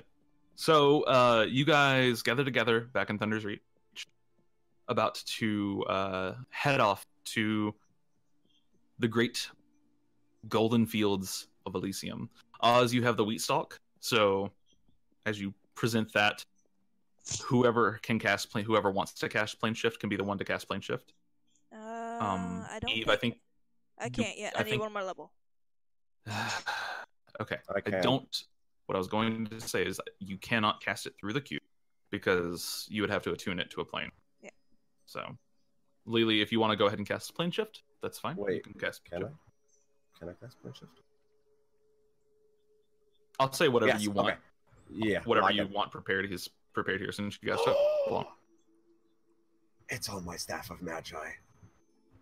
Oh yeah, that's true. All right. Oh. So, plane shift. You all gather in a circle, join hands with the wheat stalk. I like to imagine that it's between Oz's teeth. He's just like holding it, like it's a partner. I feel like that's just a requirement now. And the wheat stalk shines golden for a moment, and you all find yourselves standing in the middle of a very peaceful twilit forest. The air around you is clean and relaxing. You can hear the ambience of birds and insects and other wildlife. And the smell is like that fresh cut grass and rain. In front of you, there is a lazy brook that winds around a outcropping of rock. And on top of that rock, there is a continuation of the forest that you're currently in. And you see just barely a small path out of the forest. Okay, yeah, I'll say that you used Hero's Feast. The small brook eventually becomes a bubbling stream and eventually becomes a river, which turns into a wide, well, still a river, but almost a marsh at this point. So everyone gets 7 temporary hit points, because you guys 8 Hero's Feast beforehand. And you can see the trees here, mostly evergreens, but some oaks and aspens and other things. Some have started to change color, and you can see the warm russets and earthy tones of autumn setting in. And just barely out of your view, well, technically in your view, but just barely in your view, you see on the edge of the forest a meadow, and beyond that, golden fields, endless, stretching on for miles as the sunset illuminates them with gentle reds and pale yellow. They seem to almost glow in the twilight darkness. And you see on the very edge of the meadow, there's a thicket of trees that seems to almost welcome you. Oz, you've been here once before. You recognize the place. Though this is a different location than you had originally arrived, this is the golden field of Elysium. That's where we're going to take a break. Awesome. I will leave you This guys is with this picture. Ooh, we in my domain now. I think we're in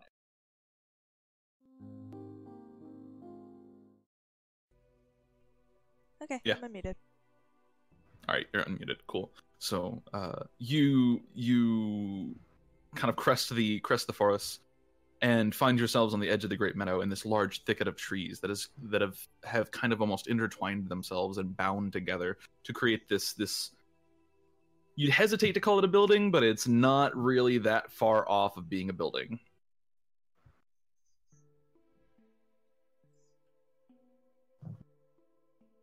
I guess we go there. Okay. Heading towards this thicket of trees, you see approaching it there are many different wildlife kind of not necessarily guarding the entrance to this, but about hovering around the entrance to this thicket. And as you enter into the thicket, it gets darker and darker and darker until instead of sunlight, you start to see these small bugs that are floating around that actually light up the forest around you. And there's also this like glowing fungi that gives off this kind of really soft, radiating white light. He was probably like, "This is pretty and all, but all I see is pure color." Yeah, you would see the color, but and then you also, as you're walking, you start to see something interesting. These tiny little spirits, it looks like, kind of float in and out. At first, they're just kind of like maybe a trick of the light, and then you see that some of them are actually following you from a distance.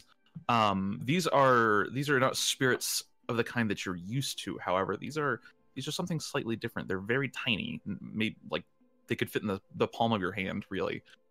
They are bipedal, and they have these really kind of comically oversized heads with eyes that just don't make a lot of sense.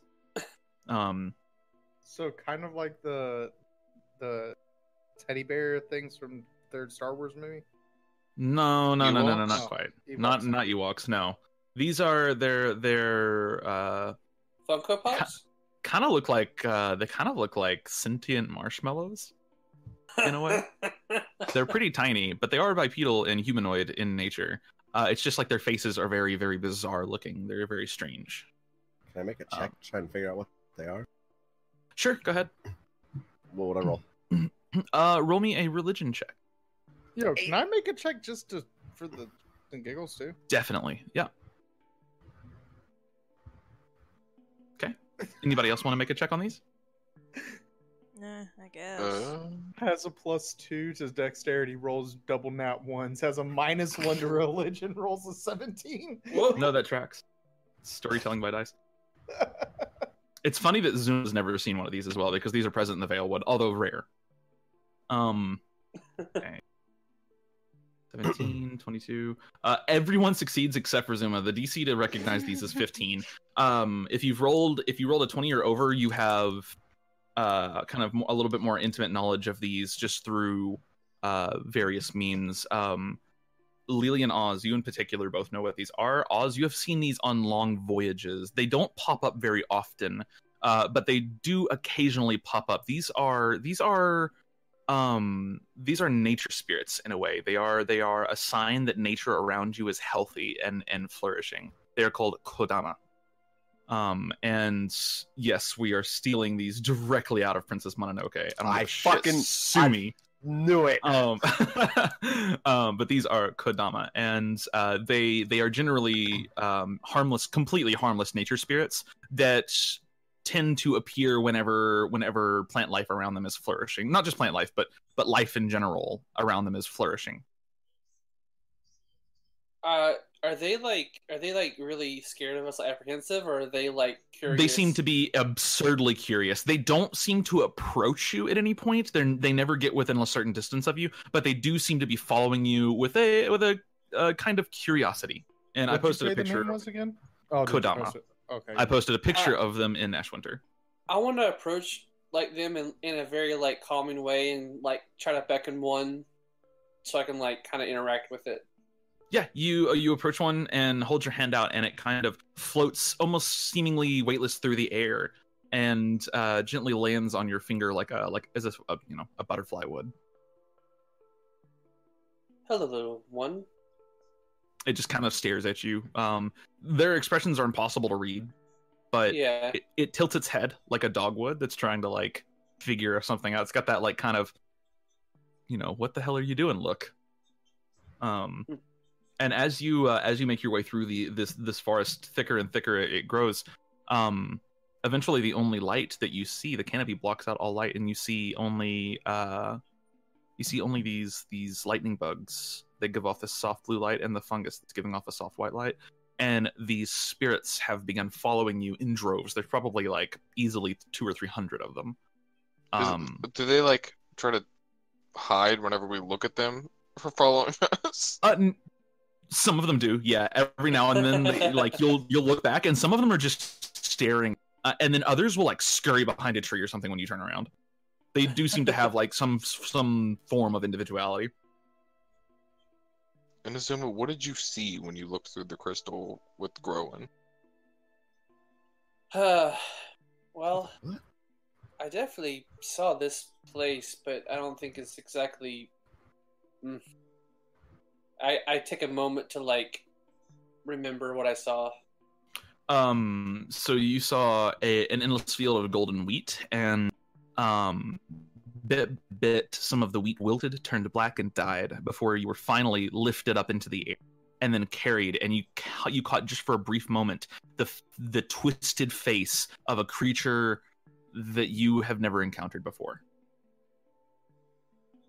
So it was in a field of gold, but there was this dark, wilted plants. Like part of the field was dead, and there was this creature there. I can't make out what it is, but it's definitely in a field. So we just gotta find a place where these creepy little forest children aren't. Yeah, wherever there's death. Let's see here. I'm gonna see something.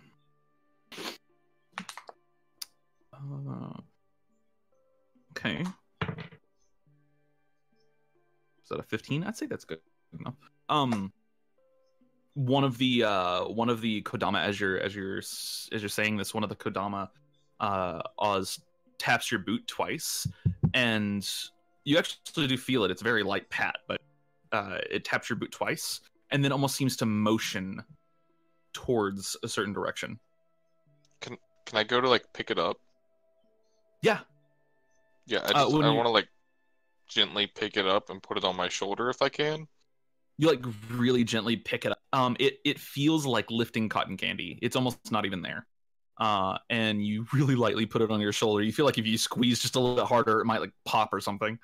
And when you do so, Adventure goes, Adventure! Yes, Adventure. Adventure. And so the little guy on your shoulder just points forward. They don't have any fingers. They just have arms.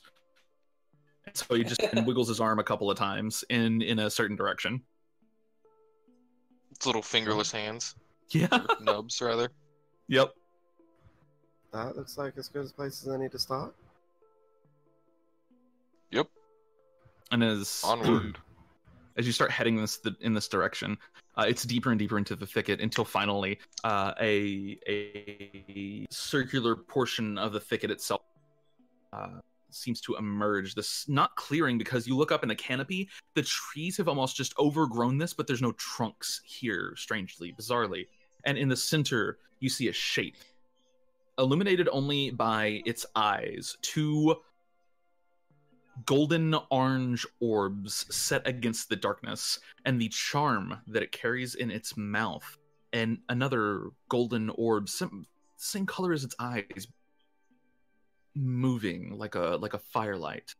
The figure rises as you enter into the clearing, and as it does so, the spirits around it kind of scatter really quickly. Does it look hostile? It doesn't look hostile. It does look defensive. It's got a very defensive posture to it. And now that you see kind of more of the creature as it rises up, you see it's in the form of a gargantuan wolf. This thing stands 30 feet tall at the shoulder. I'm gonna take my my lichen form. Okay. Take your lichen form, and you watch the wolf bristle for a second. And then... Yeah, I do the same thing back. You both just bristle at each other. And it kind of lets out this low growl. Who dares enter into my glade? Oh, well, my name is and we're here to find somebody. Yeah, Groin. Well, I don't really know his last name. I think it's just Groin. He didn't have one, I don't think. That you know of. That the DM knows of. That you know of. She doesn't take a step forward, but rather takes a step to the side and kind of repositions herself, and says, and you notice her mouth never moves whenever she speaks. It seems to just telepathically. Kind of, it's not even telepathic. It just seems to radiate out from her. Oh, okay. And because you can hear it like echo off the trees and stuff. And she says, "Greetings. I know nothing of this groin." You know where we can find a field of wheat? What he said again? We're literally surrounded by wheat. You are in the endless fields of Elysium. This is a special wheat. It's like golden wheat. Maybe some of it's a little bit dead. Weird, freakish monster. You speak of the Nightwalker. Yeah, we could kill him for you. I mean, we can call it that. Nah, best not to give it a name. Takes 2 steps forward, and her posture becomes a little less defensive. Why are you looking for this creature specifically? His soul is trapped here. It literally has something we want. She sits back on her haunches. You see some of the Kodama around her kind of gather back in a little bit closer. It has been plaguing our lands. A disease that we cannot cure. We're pretty good at curing those types of diseases. We do that killing thing pretty good, I tell you what. See, I'm what some people might call a doctor. If you want your doctor to hack and slash you to death, sure. I'll say, if you pay me money, I'll spare your goddamn life. Excuse me, Great Spirit. Did we ever get your name? I was gonna ask that. I am Azuna. I am an Archon of the Earth Mother. I respect that, Azuna. But to be honest, I probably won't remember it. I will. I do not need you to remember my name, for after this meeting, I should be hopeful we don't meet again. Well, that's a little rude, but I'll allow it. Out of character, who's the Earth Mother? You would pretty much automatically know this. The Earth Mother refers to Shantea. She is the goddess of agriculture. Okay. Yeah. Awesome, yeah, she's a... Yep. I must ask you something. You may. You know I'm a hunter. Yes. I want you to know that I respected everything I've killed. And that I didn't waste anything. Nothing is truly wasted if you give it back to the earth. It is. I've seen things in the Valewood similar to what's here, but I've never Yours seen kind of perk up a little bit on such a grand scale. My master is there right now in retirement. You are in a place where more realms than one meet. Your Valewood is an extension of the ground you stand on now. It is. Well, I'm very comfortable in the forest. It's where I spent most of my life. Good. You will need it where you are going. I'd be ashamed to not see you again, but I wanted to say that it's been a pleasure meeting you. Not just as a hunter, but as someone who is fond of the forest. And she gives you the briefest of bows. It's more of a nod, really. And I bow back. I will not digress and keep you. Can you point us to where? Yes, there is a terrible creature in the forests. We call it the Night Walker, and it is paired with another Archon. An Archon of Talona, the mistress of disease. Oh, that doesn't sound very good. It has been spreading a plague in our lands, and the Earth Mother is disposed at the current moment. I have been unable to wrest control back, but I have been able to contain the disease. The creature is collecting souls. If you are looking for a soul, I would start there. Can you tell us exactly what the creature is? An abomination. Death given form, decay given sentience. But does it have a soul? That I cannot answer. But if I had to assume, perhaps not. Am I to assume that he only comes out at night because you call him the Night Walker? No. Okay. There is no night here. The only times of day are twilight and dawn.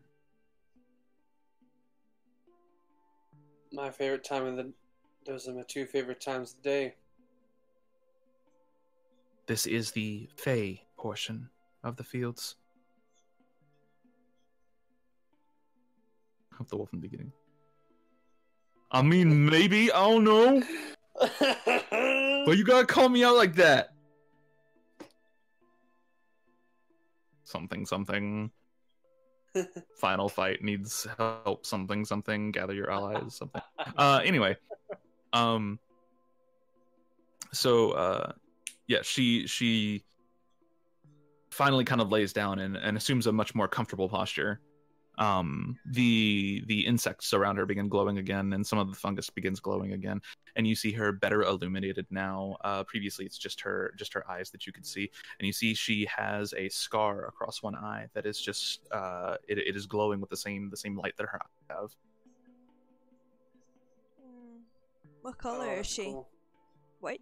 She's a very dark kind of almost black color, more gray, but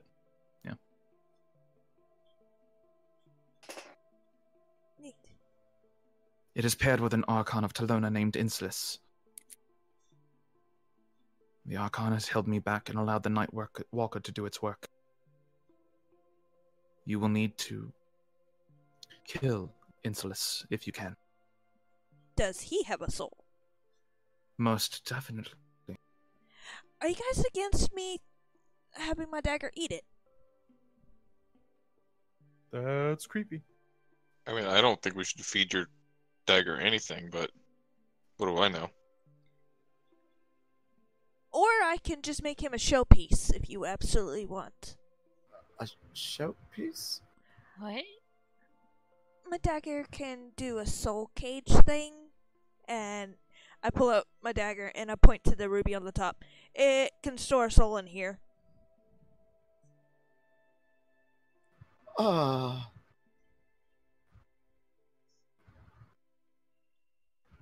You may deal with so Insulis. that's how... Nothing. Sigh. Had a realization. You may deal with Insulis in any manner that you see fit. They have forfeited their right to respect. The Nightwalker is an abomination and is not owed respect in the first place. So you won't mind if I, like, shove a bomb inside of its stomach or anything like that? I would encourage it. Wow. You sound surprised.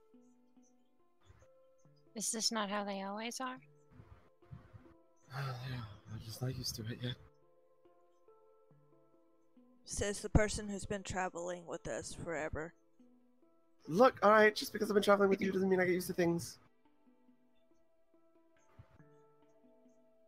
So which way was that again? North. By north. By north.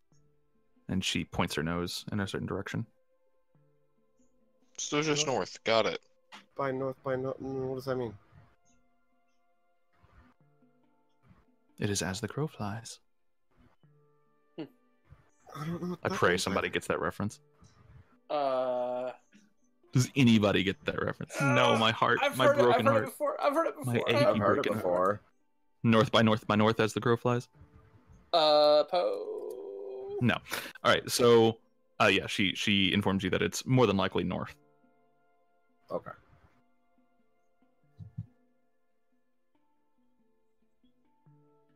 You will need to travel into the fields for some distance.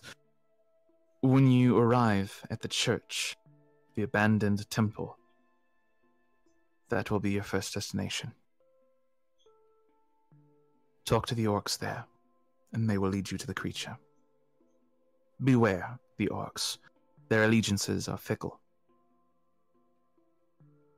We tend to stab things that are fickle. You may do as you wish. I simply offer warnings. Do they speak common? I should think so. Okay. Go with my blessing. But do not return here, please. What? This is If a you insist. private place.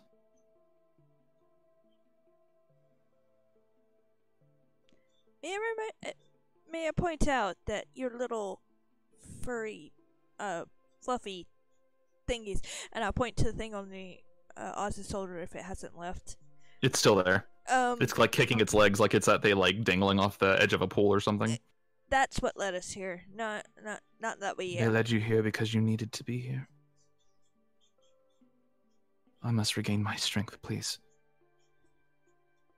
You The could forest is dying. take a nap or something, or Yes. How about we just go? Let's leave for Should B. we- Let's go on. yeah, let's go cut Thank you some for your- orcs or something. Thank you. Thank you for your guidance, Azuna. You are most welcome, Nara. What? Bonk. Hello? You guys begin heading north? Yep. Yeah. Cool. So as you begin heading north, you enter into these endless golden fields, and it doesn't take very long for the sun to seemingly shift overhead as you exit the Fey forest and enter into the actual Elysium fields themselves, where it is always noon. The sun beats down onto you, and the fields at times are so high that you have to jump to see from over the tops of wheat and corn and other grain, but mostly wheat. Make your way through. Somebody roll me a survival check. Ooh, I can do that. Guidance! Yeah. Yay! Tell you what, what, give me that guidance right there. Tell you, go ahead, D4. Eva's That just sounds gonna pretty cast good. fly on herself and hover over the wheat. Okay, you hover over the wheat. It's an endless sea of wheat. Oh, So- I'm not playing Scylla anymore. I can't fly. Thank God. And you No, I just have more broken things. easily enough. No, Scylla's broken as fuck. Easily enough, you manage your way through the wheat field until finally, after 2-3 hours of walking, you can sight maybe another 20 minutes away. There's a broken down temple in a clearing in the center, or well, not in the center of this field, but within the field itself. Is there like a from what my vantage, like, can I see, like, does the field end and then there's the temple, or is the field come straight up to the temple, like it's like basically right on top of it? The field ends, and then there is a clearing of the wheat, and then Okay. the temple. When we get to the edge of the field, I want to stop and just kind of like start doing surveillance when we get there. Gotcha. So you get to the very edge of the field. You start doing surveillance. Roll me your perception check, please.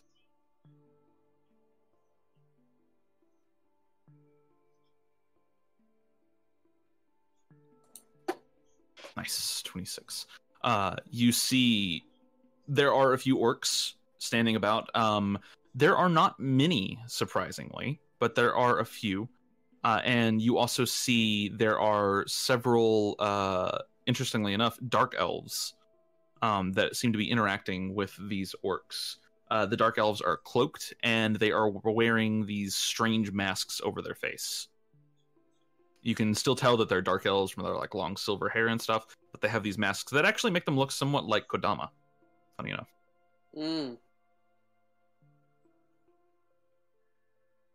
Oz, you ready to do your thing?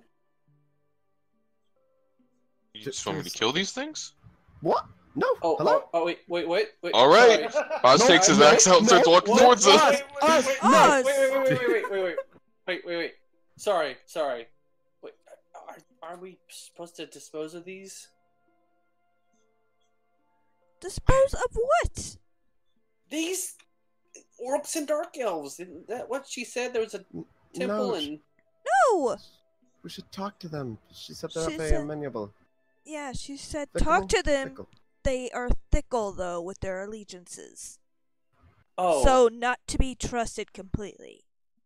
sorry. Well, someone charismatic should probably talk to them. I I've got got this. No, I got this. Trust me. Oz has not stopped walking. Okay, yeah. So it doesn't take long for you to actually reach the front of the temple. There are two orcish guards. Both of them look very well armed. And there are also two dark elves, and they seem to be having a conversation.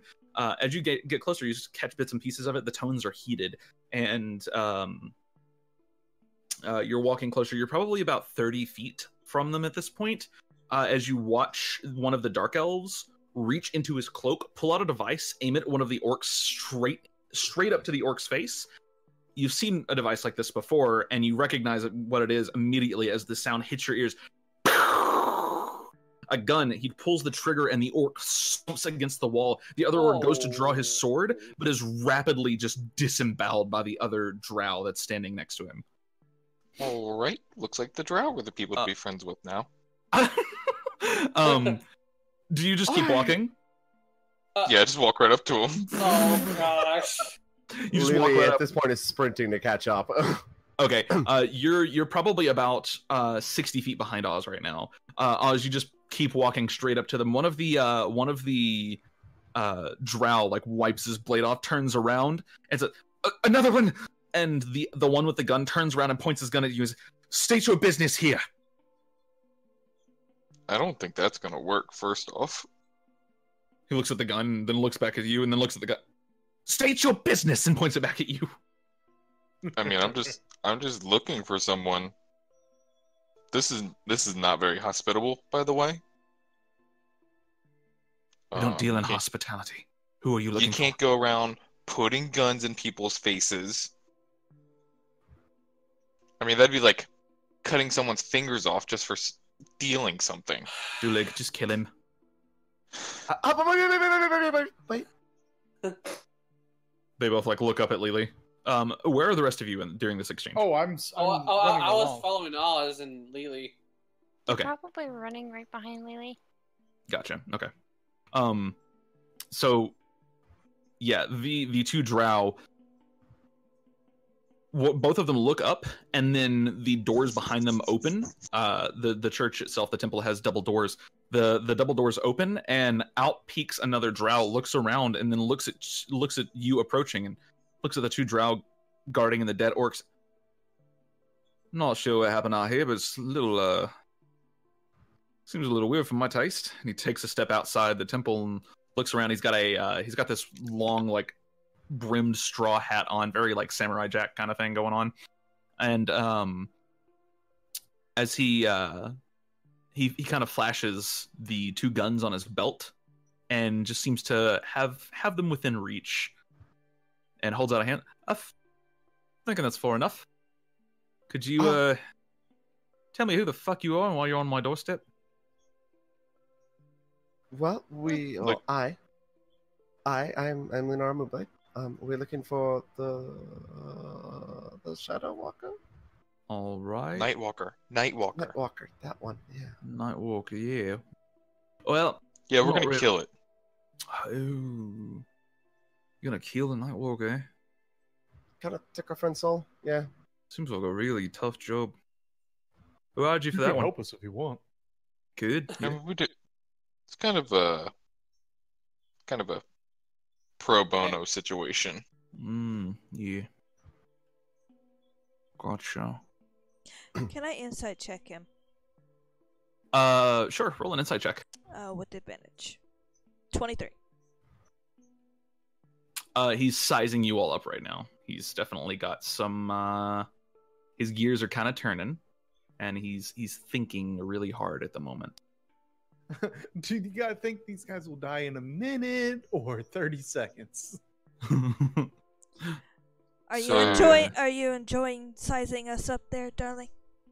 I don't size people up. I just kind of take a look and size you up. Exactly. That's what sizing up means. Sounds exactly like what you just said, bud. Listen, sometimes you just gotta make sure that your enemies don't know what you're doing. So you said you're here to kill the Nightwalker. Now, when you say kill the Nightwalker, could you explain a little bit what that means to me? Okay. You know what that guy just did to that orc with that gun? Mm-hmm. Yeah. I'm gonna do that with this axe and the Nightwalker's face. It's gonna be pretty hard, mate. You think you can? You familiar with the Nightwalker? Oh, I You know ever I seen can. one of these? Probably not. Doesn't mean I can't kill it. No, it's fair. Well- It's fair. Could you enlighten us? Oh yeah, sure. We got a couple of priestesses in here that are very familiar with the Nightwalker. If you want to take a step inside and talk to them. Yeah, just have your friend put his gun down, or I cut his hand off. Trust Ah, me. just drop the gun. He looks back at. Oh fuck! Takes his gun and puts it back in his belt. Can I insert check this? Because I don't trust it. Sure, I 21. also would like to. sure. Where is my insight? There it is. 19. Okay. They don't like you at all. You know what? They do not like you at all. That's about it. No, really. What is your? No, sorry. Go ahead. So, who do you? What's your name? Names are for friends. That's fair. That is fair. If I good tell point. you mine, will you tell me yours? That Probably doesn't make you won't. friends. Sure. What's your name? My name is Inazuma. I am a hunter of Thunder's Reach and Thor's champion. Thor. Oh, we got Thor's champion over here, lads. Like nudges one of the guys. I take out my bow and I hold it. I don't do it in a very dangerous manner. I just hold it and I kind of like feel it, and then it just starts like a little electricity starts flowing through it. Wait, does Oz like verbally note that he tells the truth? No, he doesn't. It's just a mental Oh, okay. note. Okay, gotcha. Oz will remember this. Exactly. So, he just takes a look at your bow, and he clicks his tongue. You ever seen one of these? And he takes his gun and he spins it on his finger and he aims it up in the air, kind of sideways where you can see it. Technically it's a 7-shot revolver. Have you ever seen one of these? And I held up a palm. That's what comes at your face if you try to point that at us. I ain't pointing at nobody. I'm just Oh, saying no, you no, won't I'm be on just- the I'm screen. just- Come on, He's just- come on he's inside. just- Come on inside. You want to talk? You want to talk I- about the Nightwalker? I don't know shit about the Nightwalker. Okay. So, I get this impression you don't like us. I fucking hate your guts. Why? What did we do? He's honest. I mean, yeah. I would like to know what we did, though. So you're a couple of strangers in the fields of Elysium, walking in on a couple of people like me and these shady motherfuckers here, doing a Hold job. on. I'm not a stranger. I've been here before. Think of it like this. You have a job and we have a job. Our Might have job been doesn't here involve your job. How's that? So you're just on a job too. Yes. And what you stealing, huh? We're not stealing anything. Well, no, I don't hold think on, we're necessarily hold on. cohorts. Technically, Wait a minute. we Wait a are. minute. I'm not entirely ruling out any theft. We could steal things. Our bigger mission is to murder something. Oh, theft and murder. Got an interesting job then.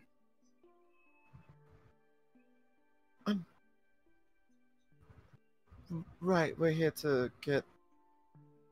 What the truth of it is, we're here to steal back or take back. Our Liberate? friend's soul. Yes, liberate. Our friend's soul who was taken by the Nightwalker. See, everything's good. It's all just a little theft. What are you trying to steal, bud? See, we're here to steal something really important. These here Okay, that's lands, vague. they're pretty important. Here to set up something like a production factory. What? What are you cooking? Something big. If you want in, maybe we can talk. But you'll have to Yes. talk to the priestesses. What are you priestesses? You're following the priestesses. Yeah. What are you all following together? We follow Loth. She's the drow goddess, the spider queen. I don't like spiders. Eh, not many do. Spiders are part of nature. They exist for a reason. Yeah, too many legs. They're a handy part of nature, really. Come on. They're very good at trapping things. You can at least admit that they're better than mosquitoes. I'll give you that. Yeah. Every player at the table is just like, no, yeah, spiders are better than mosquitoes, huh? Actually, no. I would rather deal with mosquitoes, personally. Really? Malaria. You need to come down to Arkansas and see some of the fucking birds that we have that are actually just mosquitoes. Oh, yeah. The mosquito is Arkansas's national We've had some giant ass spiders here too, so I would rather deal with spiders than mosquitoes. Mosquitoes don't carry, spiders don't carry diseases and stuff like mosquitoes. Let me put it this do. way: there is currently a spider in my bathroom in the corner, just kind of chilling out with its own little web, and I'm just like, "Hey, spider, bro, kill it." Hey, that's your bathroom now.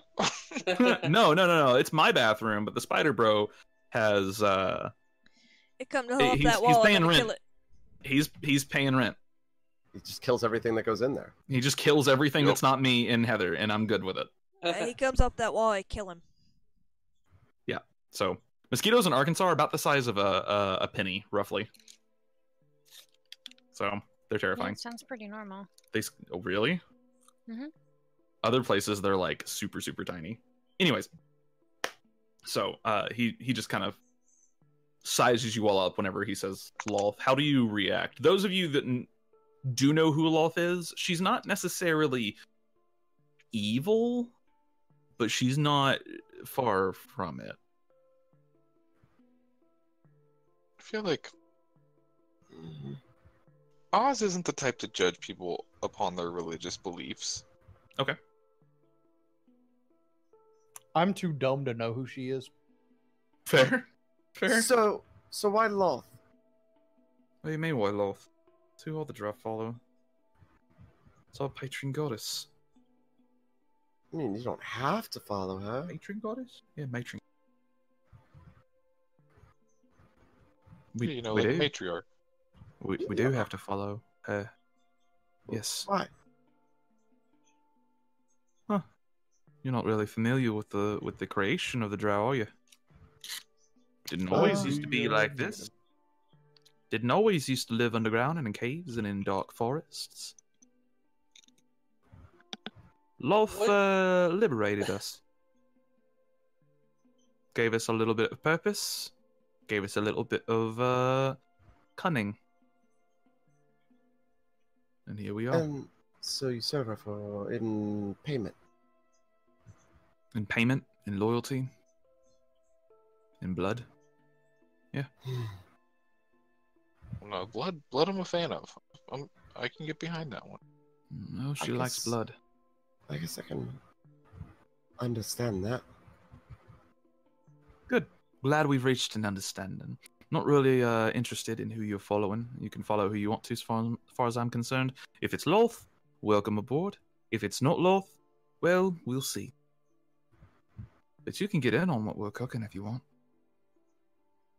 He like self-consciously covers the symbols of Saloon, like, yeah, no, I don't. Why don't we speak to these priestesses first, and we'll see. Real quick, is it drugs? Oh, it ain't drugs. Drugs are small time. I should know.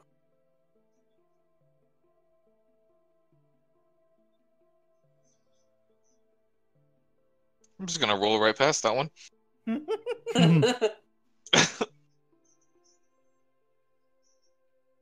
You know, when I basically took down a drug ring and we did, and you took that guy's fingers, you know. I didn't take them. Subtraction. It's not like Yeah. It's not like I kept them.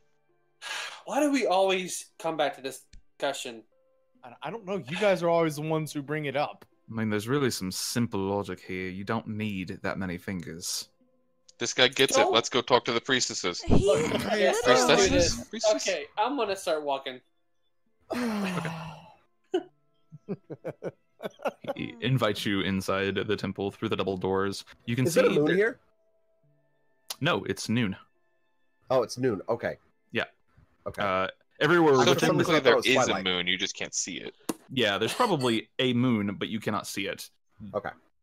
In the world cosmology axis, Elysium, the twin paradises of Bitopia do have a moon, and their moon is. Anyway, we'll get into that later. Well, does it look like the sunlight, like the drow are being affected by the sunlight? Then. It almost seems like the masks that they're wearing prevent this. Interesting. Okay. Yep. They seem to have these specially crafted masks that allow them to operate fully in the sunlight.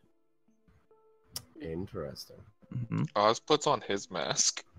Okay. Do you like tiki it up? Yup. Oh man, the fucking tiki's back.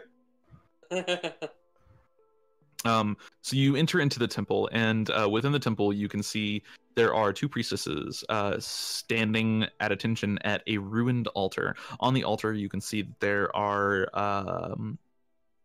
Imagine just like the general, like imagine what a witch would carry in her purse. It's all on the it's all on the altar right now.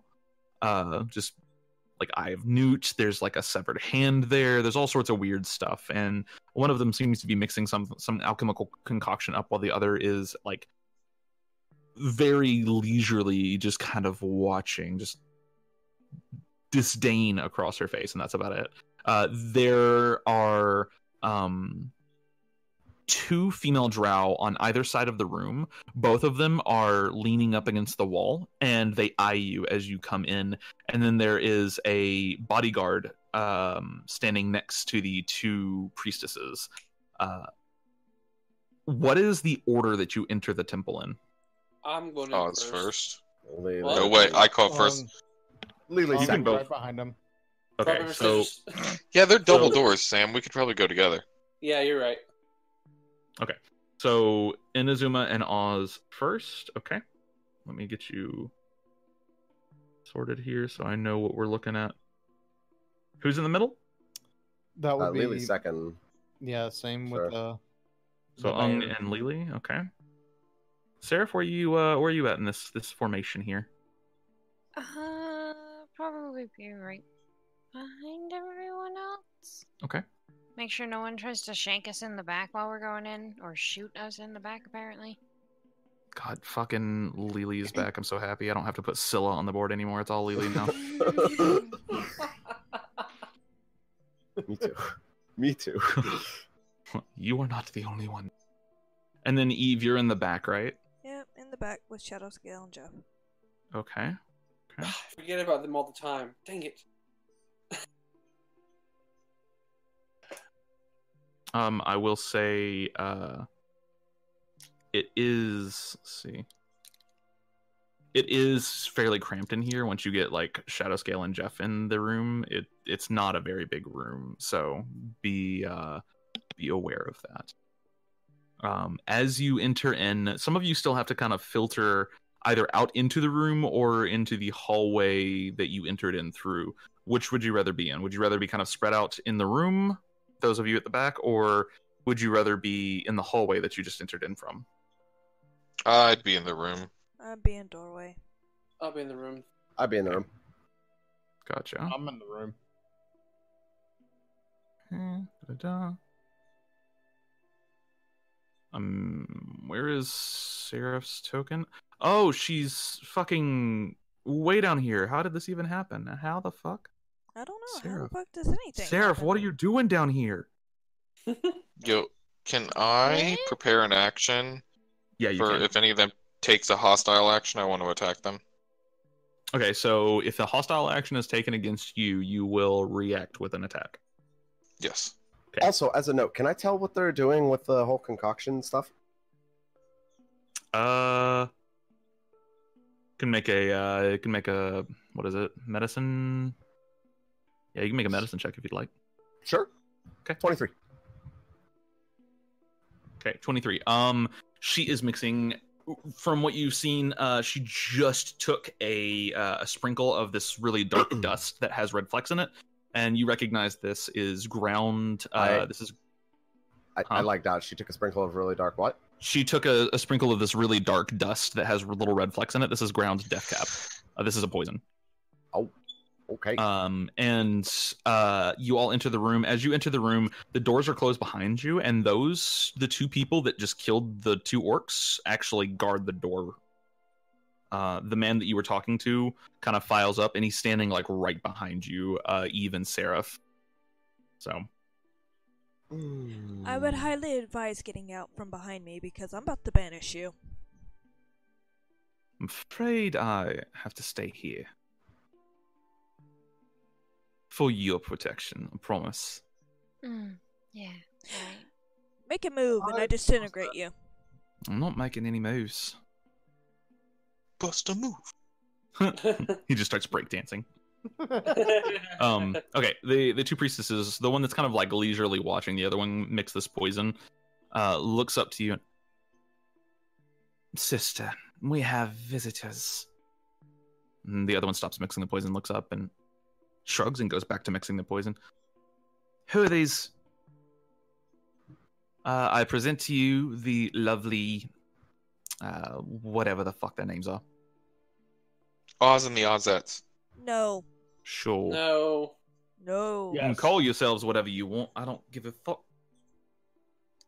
They could call us whatever. Ozzette too. Oz and the Ozzettes. No. It's wonderful that you've made an appearance here. Have you come to pay tribute to Loth? I don't suspect you have. We've come for... We're hunting something. We're going to stalk or kill the Nightwalker. Both of the priestesses exchange glances really quickly. And how do you expect to do that?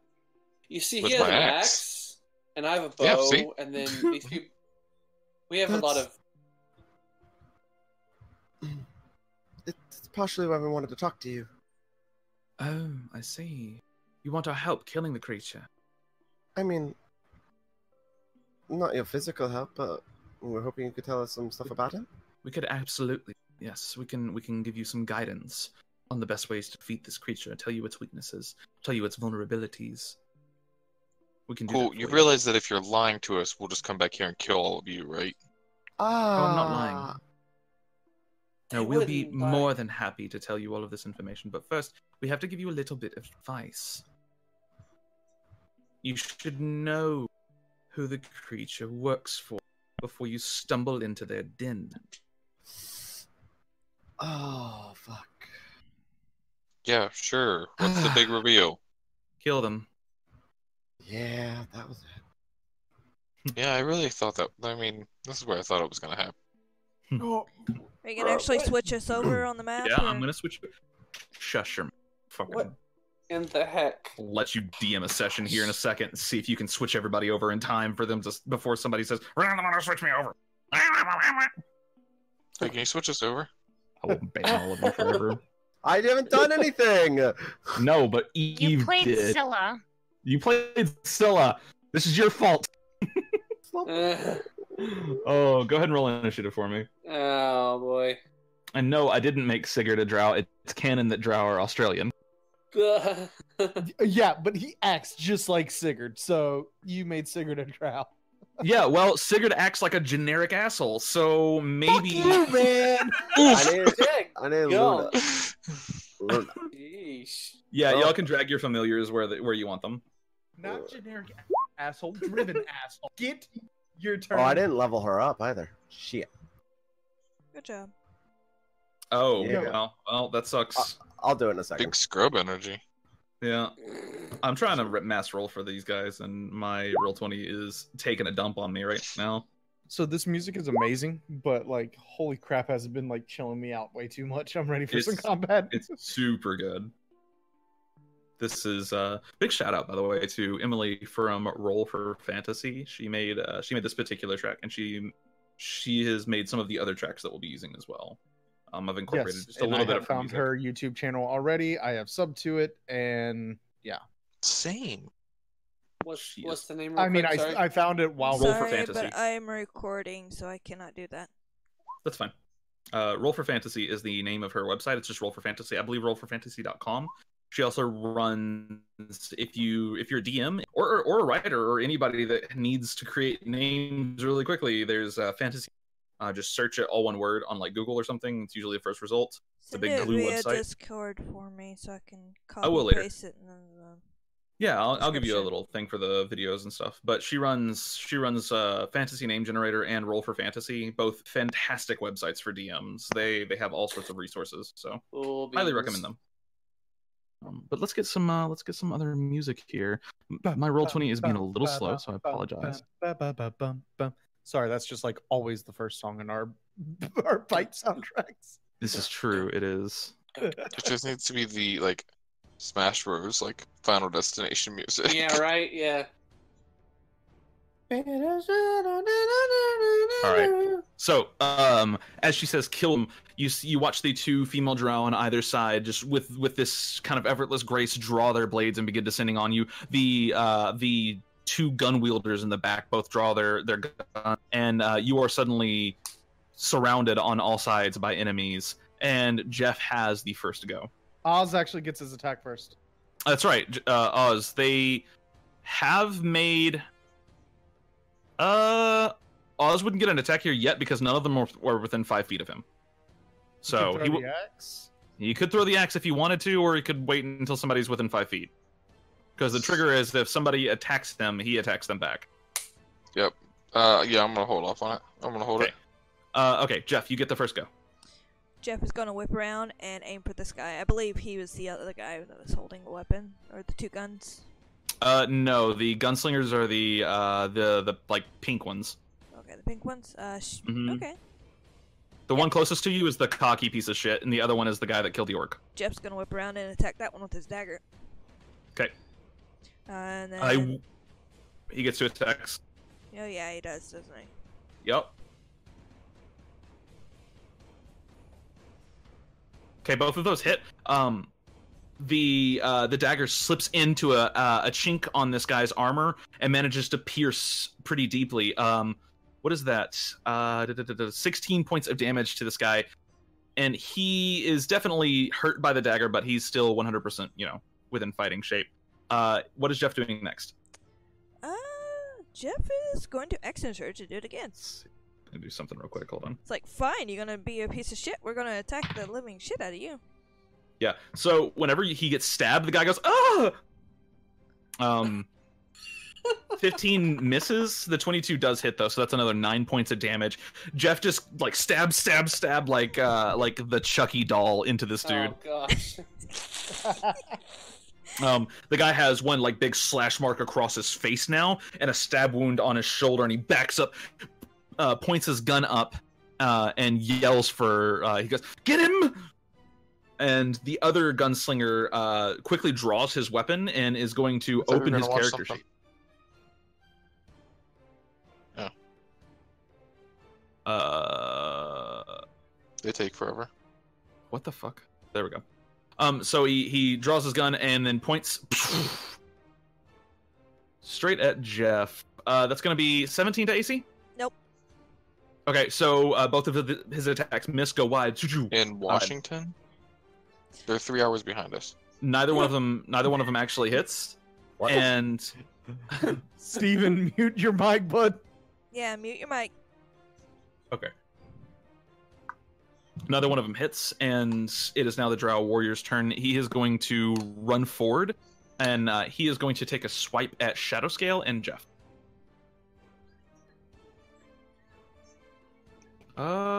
It's Drow Elite Warrior. That's the name of the mob here. Boop, boop. On Shadowscale, it's a 10. On Jeff, it's a 13. I don't think either of those hits. Neither one of those hit, baby. Okay, Eve, it's now your turn. He whips around, stares at the guy. I warned you. I disintegrate. Okay, and that's a dex save? Yep. Go ahead and roll damage for me. 1 second. This guy's pretty dexy, so we'll see. And I give him disadvantage on the save. Oh, man. Okay. Disadvantage on the save with the That's 22 a lot of damage. DC. All right, disadvantage with a 22 DC. You turn around, you point your finger, and this just dark green glow just explodes out of your finger, turns yellow in the air, and then he looks like he's about to barely manage to dodge out of the way, and as he flings his hand up, his shoulder catches the blast, and you just hear him go, "Oh fuck," and then he just disintegrates into ashes. I warned him. 70 damage from that fucking spell. Oof. And I'm going to skitter and then regain that point. You're going to what? I'm going to transfer source points to get that spell slot back. Oh, bonus action. Gotcha. Okay. And Inazuma, it's now your turn. Can't we just talk about this? I mean, we haven't made an action to you at all. Now we have. You are an active threat. I'm sorry. We must neutralize you. I don't see why, but anyway. No. Alright. Know that at least we may not kill you. We might feed you to the spiders down below. Especially those spiders, I think we need to... Alright, I'm going to use a new thing that I haven't used yet. Because I'm a Stormborn, I'm going to cast Thunder Wave right in front of me. Okay, yeah, that'll hit all of them, actually, I believe. Mm-hmm. It is a 15... Dex. 15 foot. Yeah. Let's see. So yeah, this would hit everyone with no collateral damage. This won't hit the Inquisitor over here, but it'll hit everybody here. Yep. What's the DC on that you said? 15. Can do that.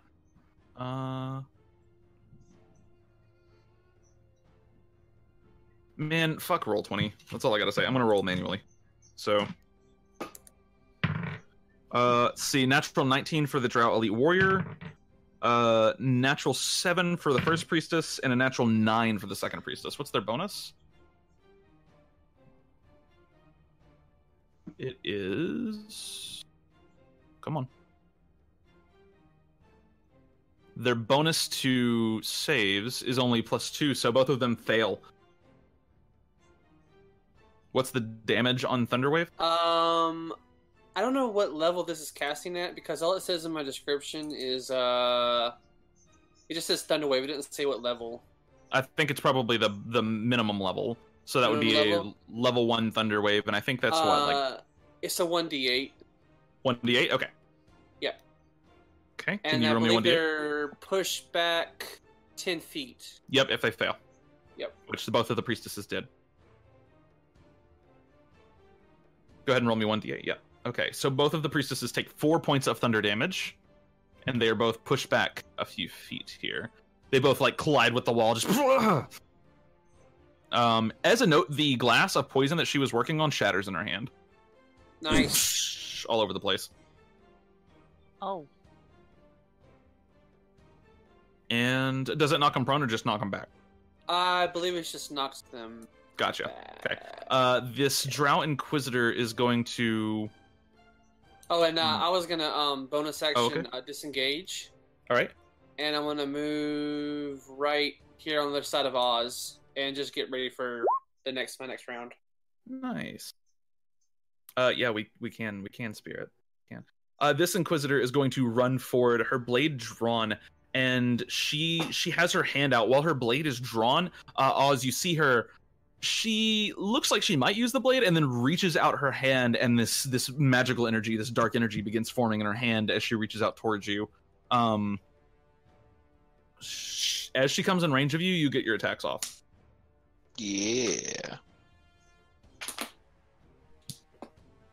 Do I just get one attack from that, or do I get both of them? In AshWinter specifically, you get all of the attacks you normally would when you hold an attack action. I think I'm still at just 2 attacks per turn, correct? Yes, currently you are. So yeah, because I'm not level 11 right fighter yet. Yep. So, still not bad. Both of those hit, and that is double 19s, 38 points of damage to her. Holy shit. That is a pretty good whack. 38. Perfect. And she takes one hit to just an axe, like to the shoulder, and it bites deep, and she grits her teeth and pushes forward her hand and just grabs your throat, which doesn't work out well for her when she realizes there's not really a throat there to grab. And she kind of cocks her head to the side for a second. She says, "Fuck you," and then casts harm. You are going to take... make a Constitution save. Add +1 to that saving throw, too. Said con save? Yeah. Wait, do we have advantage on con saves? Not con saves. It's only Wisdom. Okay. Yeah. I have advantage on con saves. That's a 26 right there. Jesus Christ. 26, yeah. 26 succeeds, so you're only going to take half damage here, which half damage is... math is really difficult sometimes. 26 points of necrotic damage as she grabs you, and then this just necrotic energy of decay just seems to spread over you.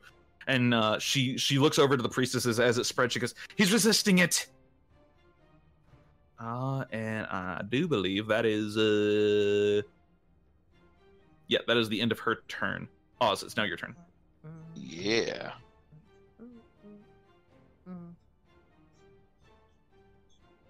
Yeah, I'm just gonna...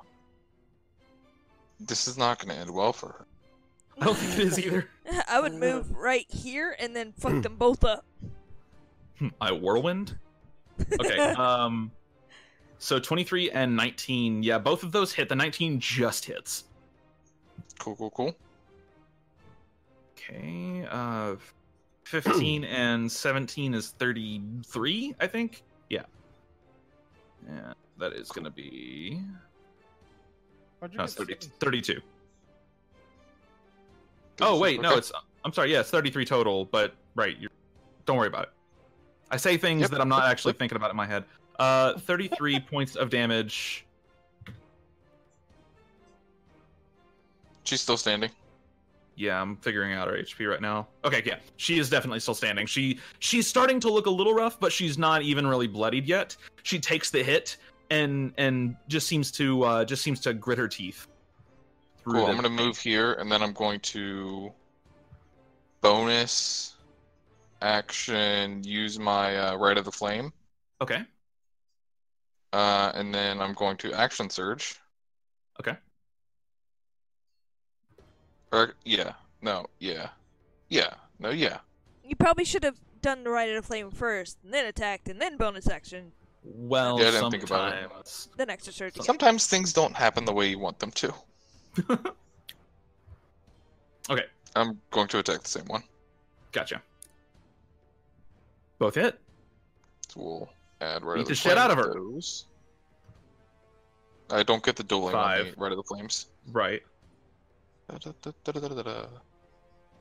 Let's add all that together. That's 8, 9, and then 18 makes it 27, and 15 makes it 37, 42. 42 points of damage. She is still standing, but she looks very hurt as she she parries one of your axe blows, and then you just bring this massive uppercut with the butt of the axe right up to her chin. You can hear the jaw break as her head gets thrown backwards, and then you just bring an axe straight down in the middle of her chest. She manages to twist out of your grip, but she is very, very hurt right now. Okay, that's all I'm going to do this turn. Okay, gotcha. And end of your turn, Ung. Quick question, because I don't know the rules about this. I'm Sure. able to attack one target, move to attack another target, right? 100%, yeah. Okay, just making sure. Okay, I'm gonna move right here. Mm-hmm. And oh, get the fuck out of here.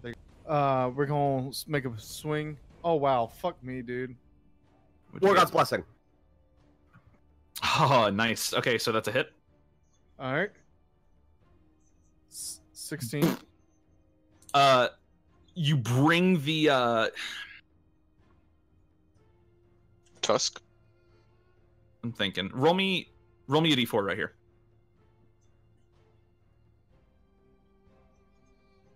I'll call it good enough. You bring this mammoth tusk down on her as she stumbles backwards. She holds her chest, just seeping this dark black blood. She looks down at it and then looks up just in time to see you bring the mammoth tusk just down on her, and she just crumples underneath it. In the business, that's what we call she got clapped. Yo. Yeah.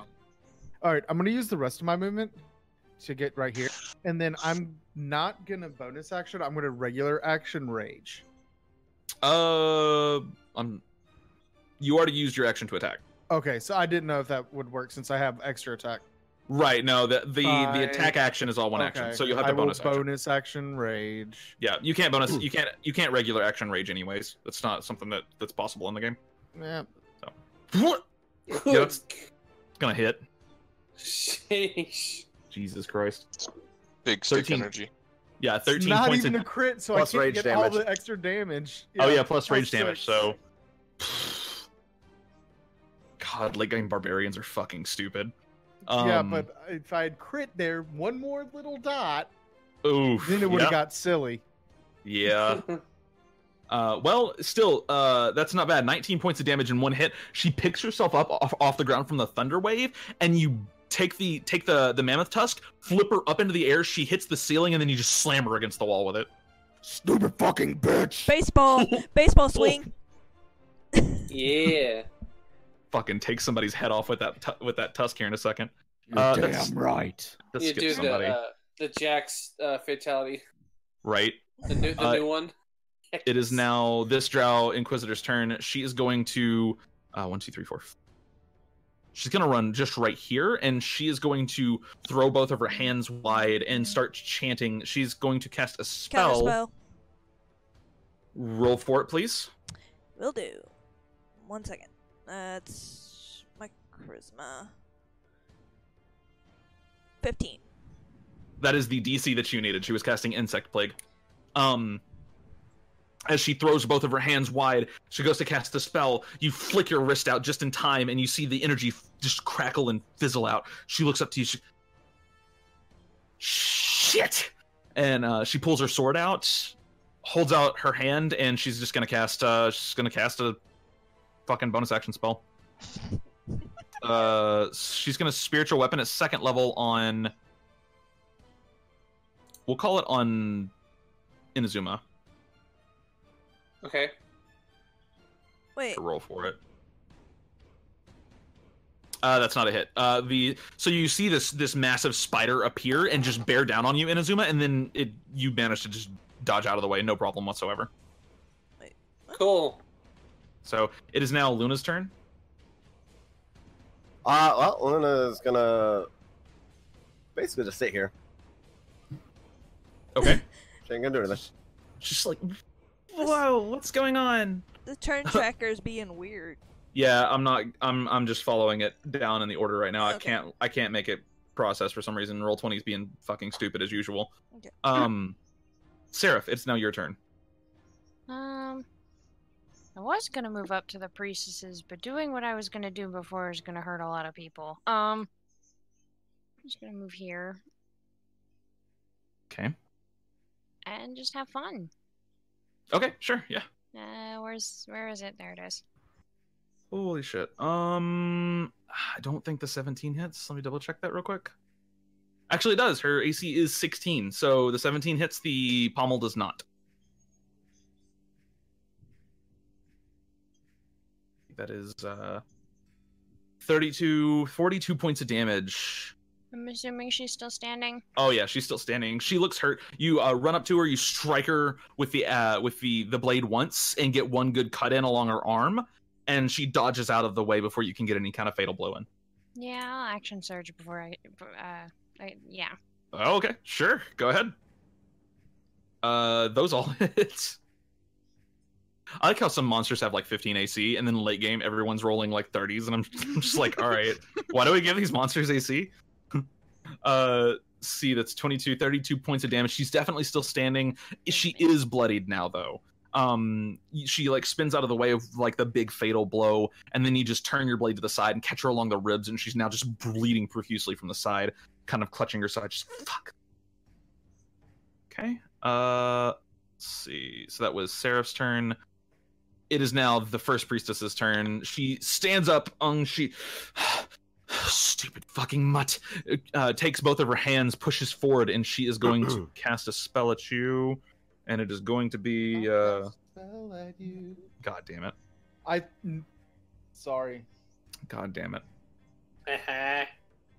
So Ooh, actually. This is giving me Norse vibes, and then I looked at the name, and I was like, yeah, it's giving me Very Norse vibes.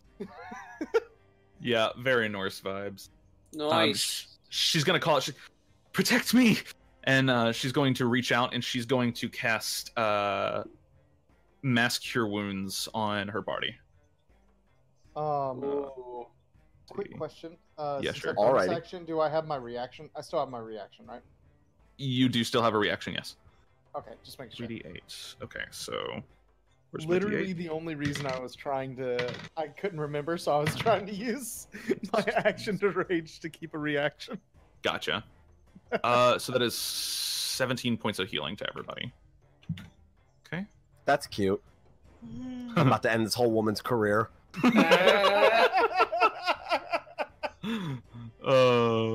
That's awesome. Aura doesn't joke all the time, but when he does, it's a good joke. It's usually on point. All right. She reaches her hands out, and you see this just tendrils of dark energy extend to all of her party members here. And protect me, please. Get up and kill them. They're not gonna help you, you dumbass bitch. Holy shit. Lily, it's your turn. Alrighty, here we go. So, cool. You know what? Fuck it. Get over here. Okay. So, can I cast lightning bolt like this and hit all three of them? Yeah. All right, I'm gonna do that. Okay. Using my staff of the Magi, I'm gonna cast it at 7th level. Oh God. Oh God. Well, that's 46 lightning damage with a spell save DC of 19. You spin the staff around and just kind of slam it down on the ground. This lightning bolt erupts from the bottom of the staff and arcs towards all of these drow, just lined up perfectly for you, as it should be. That is a natural 10 that puts it to a 12. That is a 5, and that is a 20 puts it. That is an 18 puts it to a 20. So does a 20 beat your DC? Yes. Okay, so the second priestess, the one that Ung is beating the shit out of, succeeds. The other two fail. They take the full brunt of 46 damage. The second priestess looks fucked up right now. The warrior also looks pretty fucked up. Both of them are bloodied. Neat. After that, I'm going to spiritual weapon. Okay, on who? Which priestess looks really fucked up? The one to Ung's left from our perspective. This one right here? Yep. Okay, cool. Yeah, and a spiritual weapon on her. I'm gonna do it at 2nd level. Oh, right. That just cost spell points. Derp. Yeah. Another Ung. Don't worry about it. That is a 19. Does that have my +2 from it? So +2 spell attack. Yeah, okay. It does. Okay, so a 19 to hit? Yeah. That does hit. Roll damage. Alright, neat. 12 points force damage. 12 points of force damage. She's still standing, but only just as she manages to bring herself up. As soon as she stands back up from the thunder wave, she's then struck by a lightning bolt, and this just cascading blade just slices straight into her. She's not looking good. Right, Lily, that is the end of your turn. It is now. What? Huh? What? Don't worry about it. I just grabbed the first icon I saw. Don't worry about it. Australian Ung? I just want you to know, by the way, Lily's spiritual weapon always takes the form of the greatsword that Luna used to be able to take. Yeah. Gotcha. Also known as Australian Ung. Yeah, it is. It's The upside Ung. Australian, one might say. Oh my god, I love you and hate you at the same time. We're gonna call you Koala from now on. All right. Hold on, how do I change my name? I don't know. Yeah. I don't know why, but this one just broke me. My train of thought is gone. Oh yeah, this Drow warrior. He's going to. He's not like locked in combat with Oz. He sees the great sword appear and kind of like steps gently away from it. Question: why is everybody upside down and then some aren't? It's not everybody that's upside down. I know, almost everybody. It's just the Drow. Okay, that's weird. Because they're Australian. Oh my god. Actually, he sees an opportunity here. He's going to rush Luna. All right. Rushes to Luna. Fucked up Aaron. He goes to grab her and then takes a couple swipes at her with his short sword. Is it magical? It is not magical necessarily. Neat. What's the AC? I don't know. 13, so those both hit? Yeah, those both hit. All right. Is she immune to poison damage? Yeah. She's wow, he got wrecked. He got owned.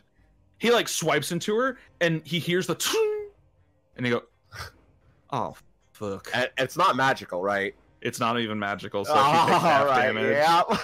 So she's gonna take 2. She's gonna take 5 points of piercing damage. He just goes, "Oh no, that's not good." All right, so that dude, That dude's hitting my daughter. Done for. He looks over at you, just like eyes wide, like very Attack on Titan, like surprised eyes. You have to have the reaction of the.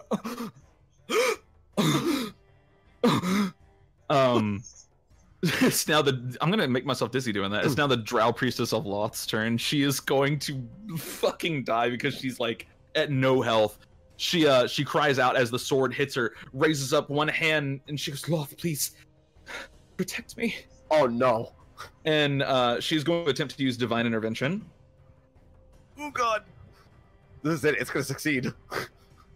Oh no, nope, nope. Okay, nope. She did not have a very high percentage chance, and she closes her eyes, reaches up. I failed you. Your God's She looks around. You. Jesus. Fucking wrecked. Jeez. It's Shadowscale's turn. Shadowscale's gonna take the hit if he chooses to attack, and position herself He here. will. Holds an acid breath. That's gonna be a crit from the elite nope, warrior. she's immune to crits, bitch. Why? Because she has that armor on. Oh, she has adamantine armor. OP. Is she immune to poison? No. Okay, I didn't think so. She is still going to take the actual damage of the attack, which is 18 points of damage. Okay. That's 7 piercing, 11 poison. I think you can actually 18. see this one. Yes, we can. Yeah. Okay, cool. So yeah, 18 points of damage. Okay, that's fine. As he just he like stabs up into like one of her like hamstrings, just like "Ugh!" She kind of limps away from it for a second, like fuck, ow. And she whips around and she holds an acid breath, waiting for Jeff to move. Okay, I'm gonna move Jeff real quick. Jeff is gonna move here in between them, and when he does that, she's gonna spew her acid breath, and then he's gonna move in between them. You can go ahead and do that right now because Jeff's turn is up next, and as she turns around, waits for a second, and she sees Jeff just like on the ball of his heel just take off in a certain direction, and then lets loose the acid breath. That's 2 saving throws. What's her DC? 14. Dex save. Natural 8 puts that at 10. Natural 10 puts that at 12. But no, actually that's still 13 though, so both of those fail. Go ahead and roll damage for me. Ooh. Oh shit. That's not bad at all. 29 points of acid damage to both of them, and hold on, my brain just stopped functioning, and I just typed fucking -92. I'll take it. No. Sure. No.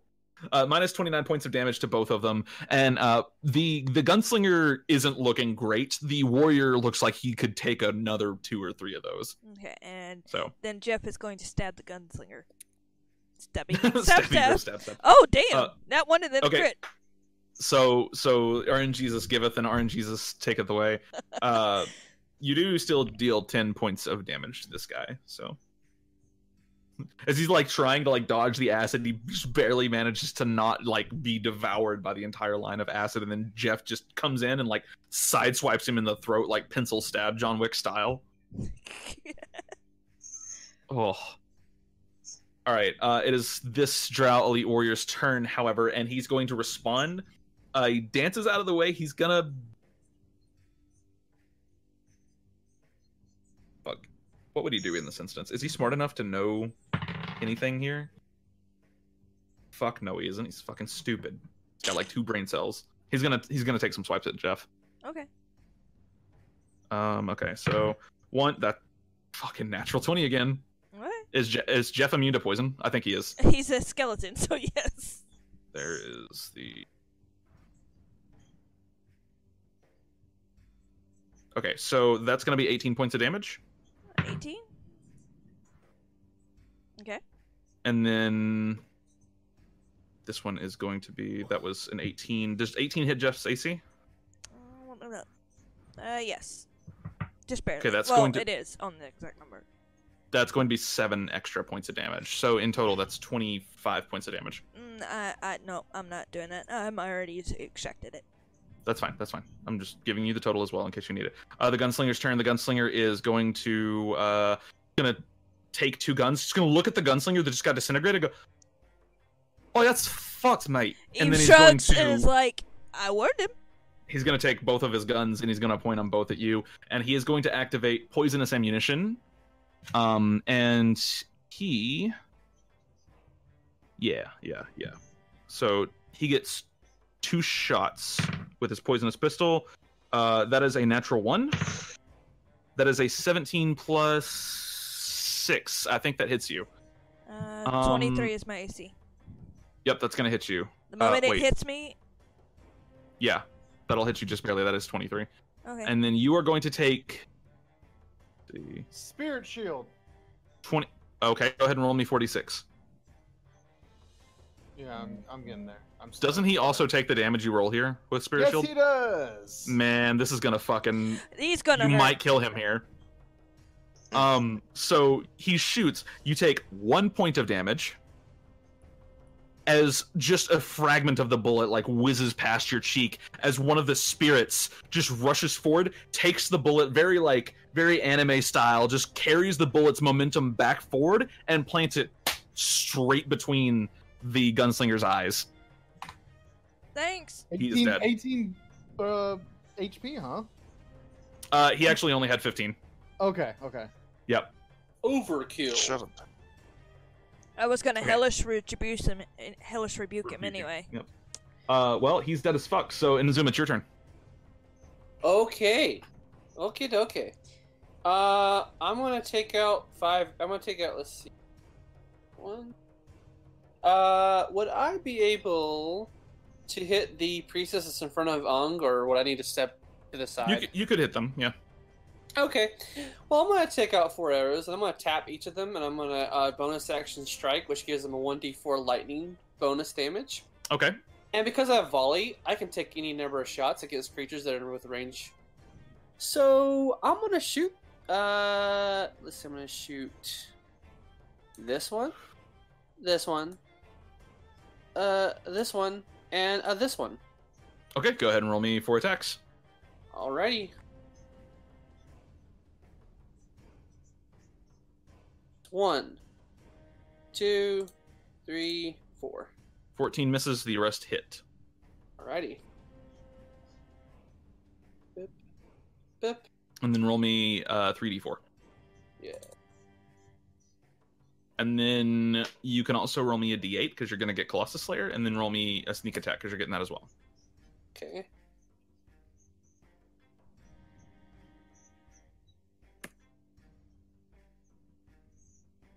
And what's the sneak attack? 2d. You should be able to just click it on your sheet. Oh yeah. I got it.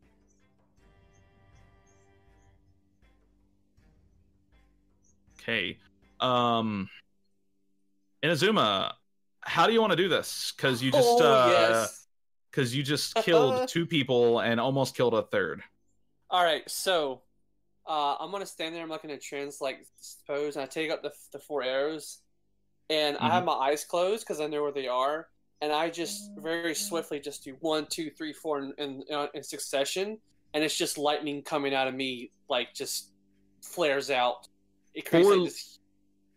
4 lightning bolts emerge from Inazuma like a flower, piercing the drow warrior, one of the priestesses, and the inquisitor. One priestess barely manages to dodge to the side and just barely not get hit by this. However, the drow warrior that's currently harassing Luna goes, looks down, and as you watch a hole just appear straight through his throat as he falls over. The drow priestess that you're fighting, Ung, gets a hole pierced straight through her eyes. One of her eyes, and then falls over. And the Inquisitor that you're fighting, Seraph, this just arc of lightning strikes her in the shoulder and leaves this huge burn scar down her shoulder. She looks like she's hurt, but not significantly by the attack.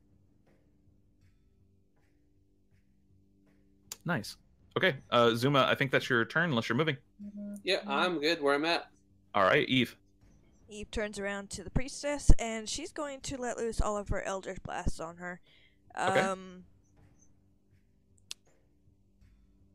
Tell me which blast kills her. Sure. I think it's 3 blasts I get, right? You get 3 blasts currently, yeah. And then I'm going to also do a Withering Touch on 2 of them, if I can. Okay, go ahead and roll damage on the first blast. That kills her. Okay. Withering Touch on that one, then. Okay. What does a Withering Touch do whenever you kill somebody with it? I don't think I have the item card. 1 second. That's just Soul Cage, if I'm not mistaken. I gotta find... Just give me a minute. I gotta find Darkwire. Okay. Where the fuck Oh, is you're gonna be up Darkwire? next here in a second. There it is. I am aware. Withering Touch is 3 charges. You attack, you spend 1 charge, deal an extra 2d8 damage. When you spend the charge this way, you may cast Hex on the target as part of an attack action. This Hex will not require concentration by it can't transfer it after the target dies. Doesn't say. It doesn't do anything when you kill a target. What happens is you regain, every time that you kill a target, you regain a charge of your Withering Touch. Okay. Delay down. Yeah. So you're good. And I'm gonna Soul Cage that one. Okay, that does cost a charge of Withering Touch. That's So fine. you'll kill her, spend a charge of Withering Touch, and then Soul Cage. So she dies, and you all watch as these black tendrils form, and you see this small like glass prison form in the air out of the dark tendrils, and you just see this little wisp of black energy floating around inside of it, and it gently floats over to Eve. All right, she is dead as fuck, and the only ones left are the Inquisitor and the Elite Warrior. The Inquisitor looks around. And then the rest of the Eldritch Blast goes to this one.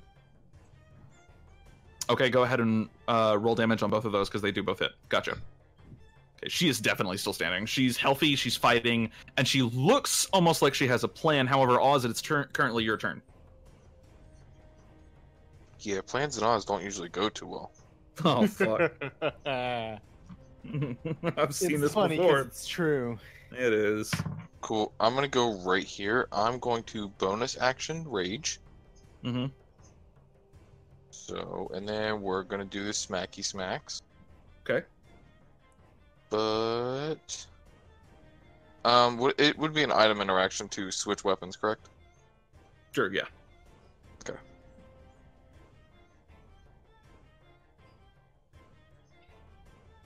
Oof, close. That hits. Now that definitely hits. Then we also get the right of the flame on those. Yes, you do.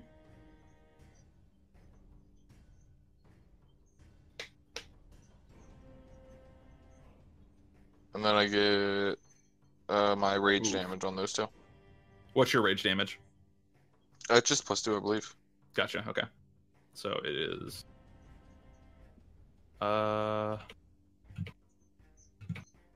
Yeah, no, that's just a casual, like, 46 damage in 2 hits. So Oz, you walk up to her, how would you like to execute this particular individual?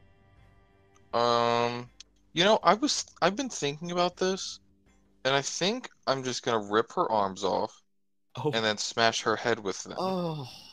Okay. All right. You bring the blade down. You manage to like sever an arm, and you just pick it up, take the other arm, throw her to the side, slam her against the wall, and just beat her to death with her own arm. Yep. What? I like to imagine that the other, like the Elite Warrior, dies while this is happening. Like one of you kills the Elite Warrior while this is happening, and everybody, like, you're not even paying attention to him like gruesomely dying on the ground. You're all just kind of like watching Oz beat this woman to death with her arm.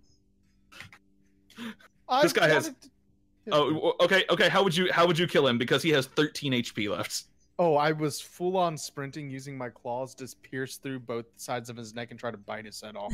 Jeff would just move. Shadow Scale would just move. Be like, you do. Everyone just like steps out of the way.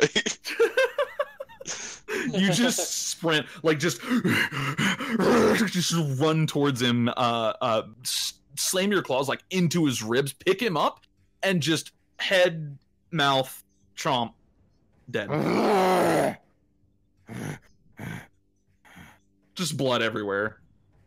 That's drow blood too, so it's really acidic. It's like not tasty. All blood is tasty. Okay, fair. Can I make it to this priestess in time to stab her and have Darkwire consume her? Yeah. So, okay. I do that. Okay. Make sure she's dead. She like turns into a withered husk.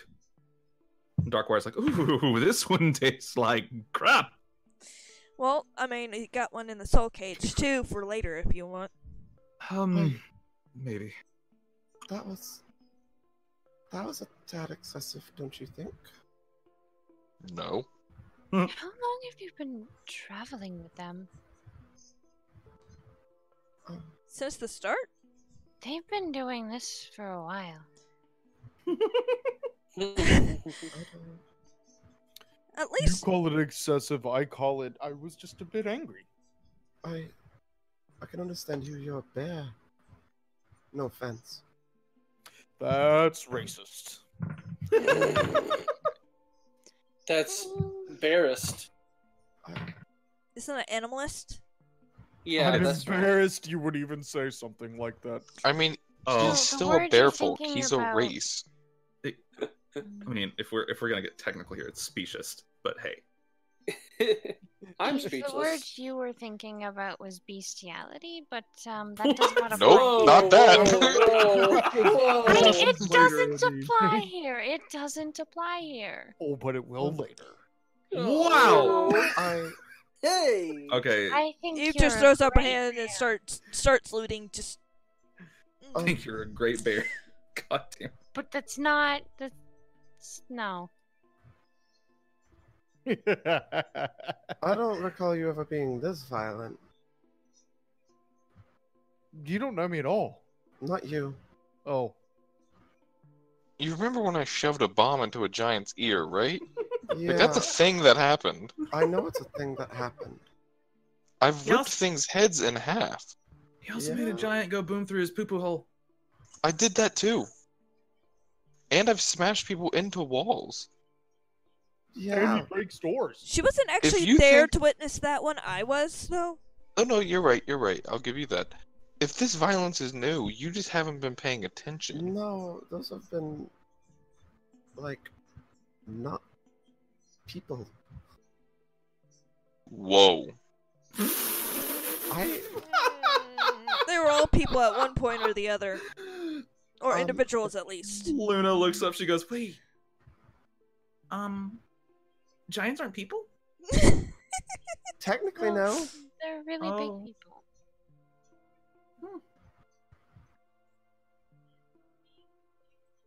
But that's my point. It's like it's a demon or a giant or just never. So giants don't have rights? That's what you're saying? No. And I'm just saying it makes these more sense people for were it to happen to a drows. giant. What's wrong with drows? They attacked us first. Yeah. I mean, yeah, they did. And I So they warned got the what guy they that I deserved. disintegrated. I told him if he tried anything funny, I was gonna disintegrate him. And he's actually Heather, you are yelling. sorry. Bring it down a notch. I just.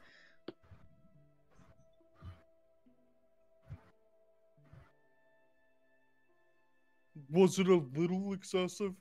I mean, you know, maybe, No. but okay, no, it wasn't. No. Does this look excessive to you? He seems pretty driven, so I'm going to go with him. He makes the stronger point because he says it harder. What? No, that makes sense. Okay.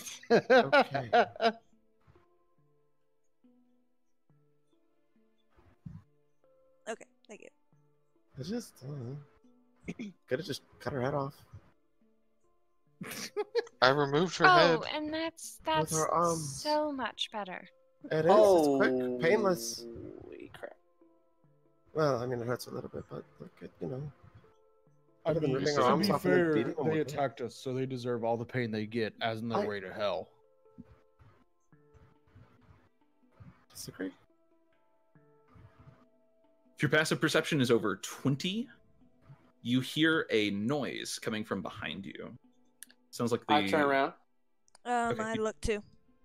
Okay. Go ahead. Behind in which direction? Because I feel like we're all facing the center of the room. That's true. It's coming from where you entered.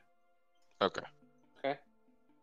I keep talking about the points of the thing because I'm stupid. You're fine. Those of you that notice it do turn around and you see just a quick glance of somebody quickly like darting into one of the rooms. Yeah, 5 seconds to come out before we kill you. What? What? That's... I'm not dealing with people, sneaking up behind us. Come out. Which room did they go in? You see make an intimidation check. Okay.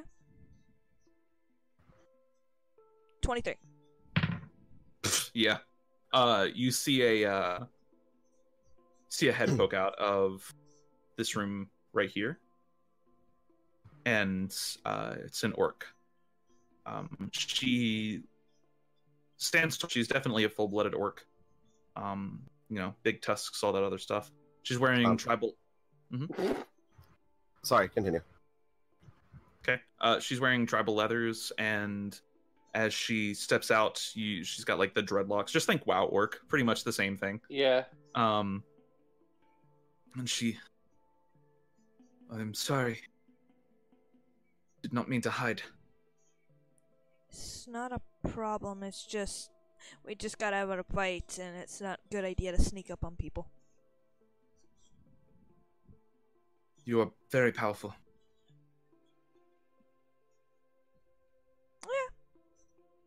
I think we are, I guess. Can you save us? From what? Nightwalker? Yes. The Nightwalker. Can Yeah, you save I us? mean that was the plan, and these people, Lili, these people started attacking us, so we just killed them. They bring the Nightwalker here.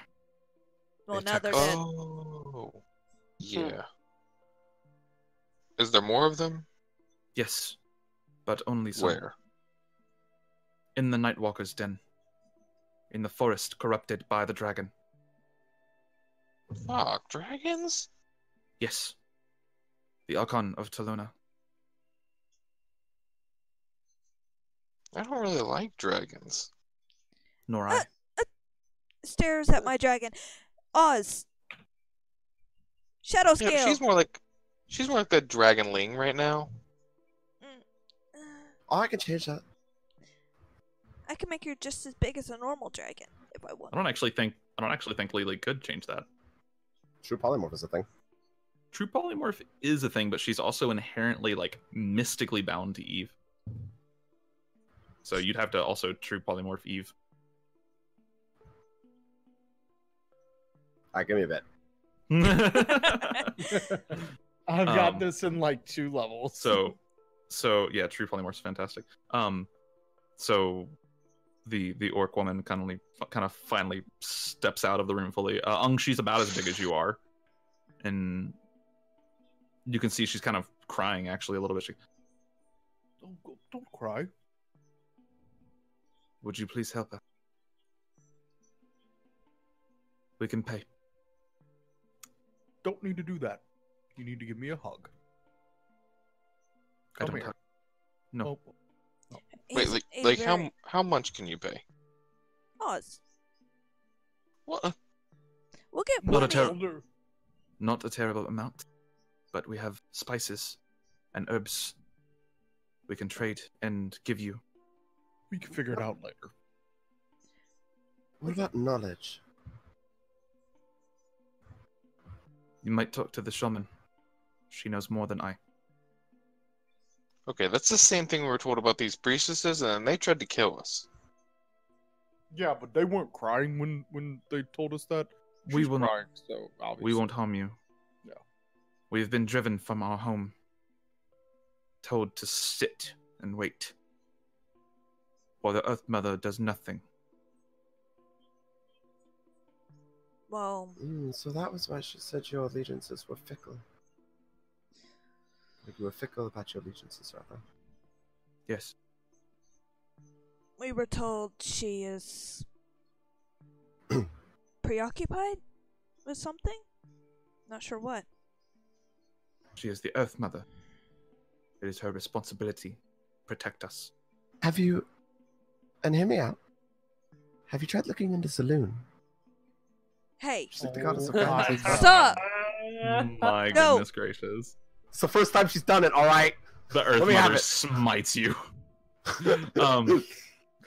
She kind of cocks her head.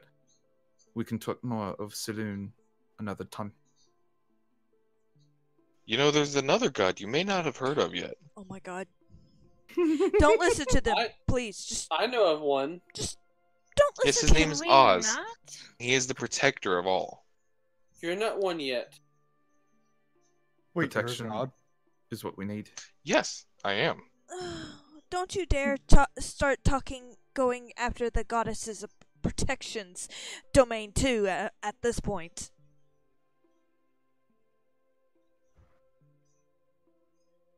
I can show you the camp. Let's You want go. me to? Um, She nods. She seems to have a little bit more pep in her step, looking at you, watching you beat the drow. You can tell she's kind of like, well, maybe these guys can do some crazy shit. All right. She leads you out of the temple, and you walk through the fields again for quite some time before finally arriving at a large open chasm. She leads you around and down a slight path. It's kind of difficult to traverse, but it eventually leads into the bottom of the chasm, where there's this kind of outcropping of rock that encircles what looks like a large village. And you can see here orcs. Mini orcs. There's probably about 50 orcs in total in this village, if you had to estimate, maybe more. But she leads you through the village. You see some of these orcs are scarred. There are black marks where their blood would run, and others are they look at you with a weariness. They seem to be kind of defensive, scared of strangers, perhaps. But she waves some of them off. You watch one orc, just a huge, towering orc in this heavy metal chain armor, seems to approach for a second, and she makes a motion with her hand and shakes her head. And he just huffs, and then he falls in line and follows you by a good, 15 feet behind. Eventually you're led to the back of the camp, where there's one large tent. It has a few farm animals outside of it, but you notice that this is the only livestock that they have. And sitting just outside this tent, there is a very old orc. And she sits with her legs crossed, leaned forward in front of the smoldering ruins of a fresh bonfire. Her skin is wrinkled and just hanging off of her bones, but she still looks strong enough to pick up a cow and toss it. She carries a staff next to her, and in her hand currently there is a small mortar and pestle, and she's grinding up this stack of herbs next to her. They look like they've been maybe sun dried. As you approach, she gives you this grin, and you can see there's only there's one tooth left. It's like a canine tooth that survived all this time, and she smiles. You've brought us help. I can tell by the cut of you, you look like you can handle yourselves in a scrap. Come, Yeah. let me get a good look at those bones. She stands up, and you can just hear the bones creaking. It's like opening a metal door that hasn't been opened in 12 years. She just pushes herself up. And not even Jeff's bones are that creaky. Jeff is a well-muscled athlete. Wait. Wait, he's just bones. Wait a minute. She walks over. Who would be in the front of the group? Lili. Okay, she walks over to She walks over. Yeah, she walks over to Oz and reaches. She reaches out and she touches Oz. Oz, do you have your like Oz form on? No, I'm just going full metal right now. Okay, we're going full metal alchemist here. She reaches out and she touches Oz. And she's worked like I haven't seen in 500 years. Yeah, something special. Yeah. Looks over, reaches over for Lili, and she pinches your cheek really hard, and then she like takes your arm and like tests the muscle in your arm. She goes, I hope you can cast spells because you're made of paper. Yeah, that is. I am a priestess. Good, a priestess. Who do you serve? Lulu stares down at her chest. Saloon. The orc woman just kind of, whenever you stayed out in the chest, she looks and she just shrugs. So, she's the moon. I think. Yeah. She's the moon mother. Good. We're gonna need some outside help. She backs up a few paces and takes this like big wet leaf from out of a pouch and just slaps it into her mouth and starts chewing. So, there's a problem with the fields lately. The wheat's dying, the animals are dying, and the forest that we used to inhabit is dying as well. We know why this is happening, and we assume that you do too. The Nightwalker? Oh, has the girl not explained anything to you? Well, we're we familiar with the Nightwalker. Well, not very familiar. We know of him. Oh. You know, like workplace acquaintances, really, but you don't really get along. Right. Dragon, correct? No, the Nightwalker's not a dragon. The Nightwalker's in cahoots with the dragon. They're working together. Insulis, the great green dragon that serves Talona. The bitch. She just spits this huge glob of like black spit on the ground. The Nightwalker's something new, something terrible. Never seen anything like it in my life. It just kills everything it touches. It's dead. Now, the dragon, I know how that one operates. But it's been spreading its foul influence through our forest. You're gonna kill them both. That's the plan. Yep. I do think, yes. Yes. Both of them. We're killing both. If one lives, the other one's still going to be around. And if the dragon lives, it's just going to make another one. I don't know about any of that. I just know that Insulis needs to die. And the Nightwalker needs to die. If you want to do this for me, I can pay you. We don't have much now that our forest is no longer our home, but maybe I can offer you something. Well, if we're fighting a dragon, it's a good possibility it's got lots of treasure. Lots and lots of treasure, possible. It is a green dragon, though. They usually collect creatures. Well, I can take my payment in creatures. Creatures are still good money. No, okay. You do whatever or we can you just need. kill it. I would like and it. everything that follows it. Sounds like... I like this when the metal man knows how to party. Hey, let's see which dragon is superior. An acid-breathing dragon or a poison one? This one doesn't breathe poison. Insulis breathes decay, disease, rot. That's cute. Rune's like, Laughs fuck and your immune hero's to disease.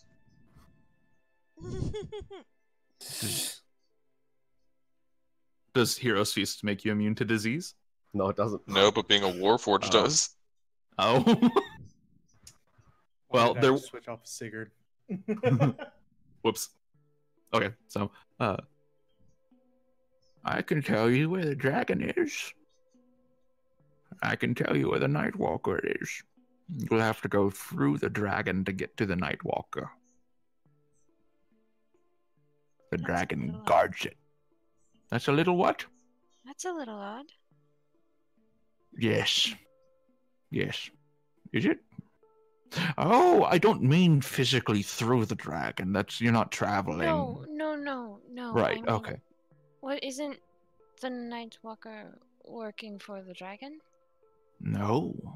Oh, it's the... Okay. The Nightwalker serves Talona, same as the dragon. Oh.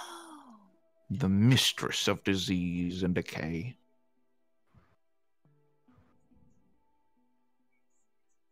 Far to the east of here, that direction, she points. There is a cave. If you enter it, the dragon will be inside. At the very end of this cave, you can find it. The entrance into our forest is there as well. We had to run from the dragon when we fled the forest. He chased us for some time, but did not enter the fields. Whenever you enter the forest, you will travel straight and continue until you come across a clearing, and a grand tree will sit in the center. A tree like nothing you've ever seen. There you'll find your Nightwalker.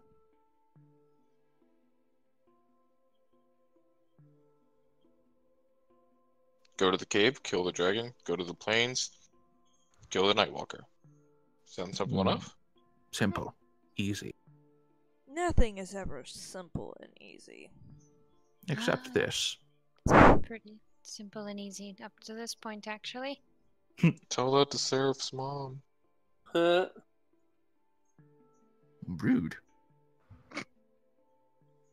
Yeah. You know, I'm still trying to figure out why we went and got Oz first, honestly. Cass is quite enjoyable. Honestly, Because I I would feel have harder gone. than the rest of them. Honestly, I would have gone and gotten Lili first if I had known how to get to her. That's understandable. We had no idea how to get to her. See? You needed me. No, I didn't. Shut up, Eve.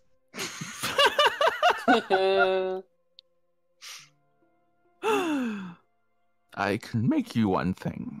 I can show you something as a payment for this. She reaches down and she brews. She takes a pinch of the ground leaves and puts them in a little vial of water, swirls it around, and she takes what looks like a dock leaf, and she tears a piece of it up and she chews it up and then spits it into the vial, stirs that in there, and then it changes color weirdly. She added something like dark green and kind of black, and that's about it to a vial of water, but it changes into this bright purple color. And she hands it to you. I can teach you how to make these. What the hell What is the those? fuck is that?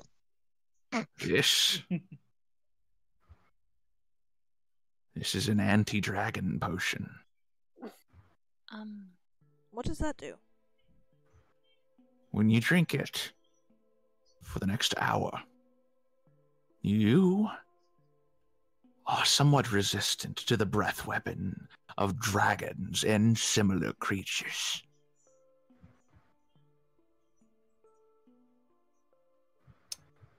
That's handy. That's very handy. I can teach you how to make it, and maybe in the future I can offer some other recipes. I've been around a while.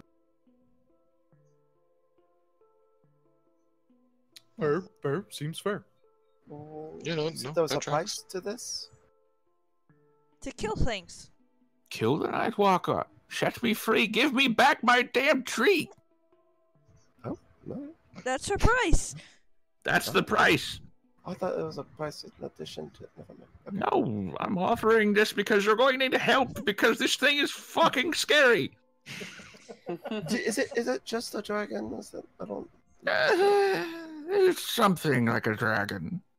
It's a dragon infused with the energy of decay.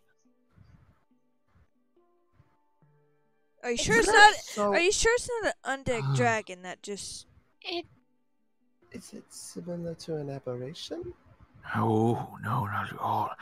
This is a creature.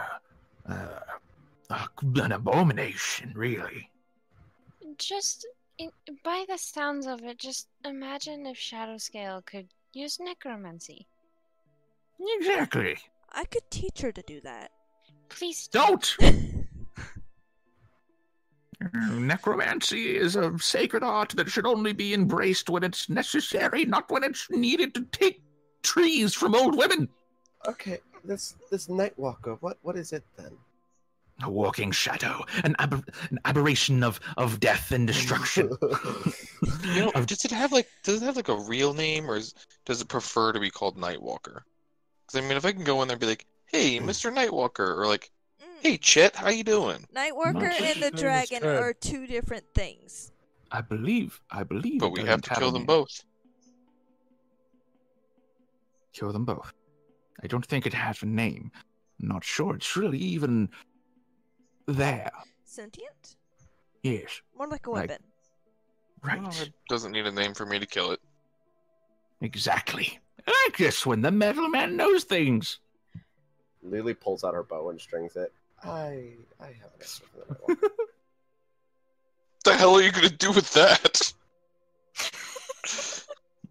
I have some secrets. You gonna floss or something? What?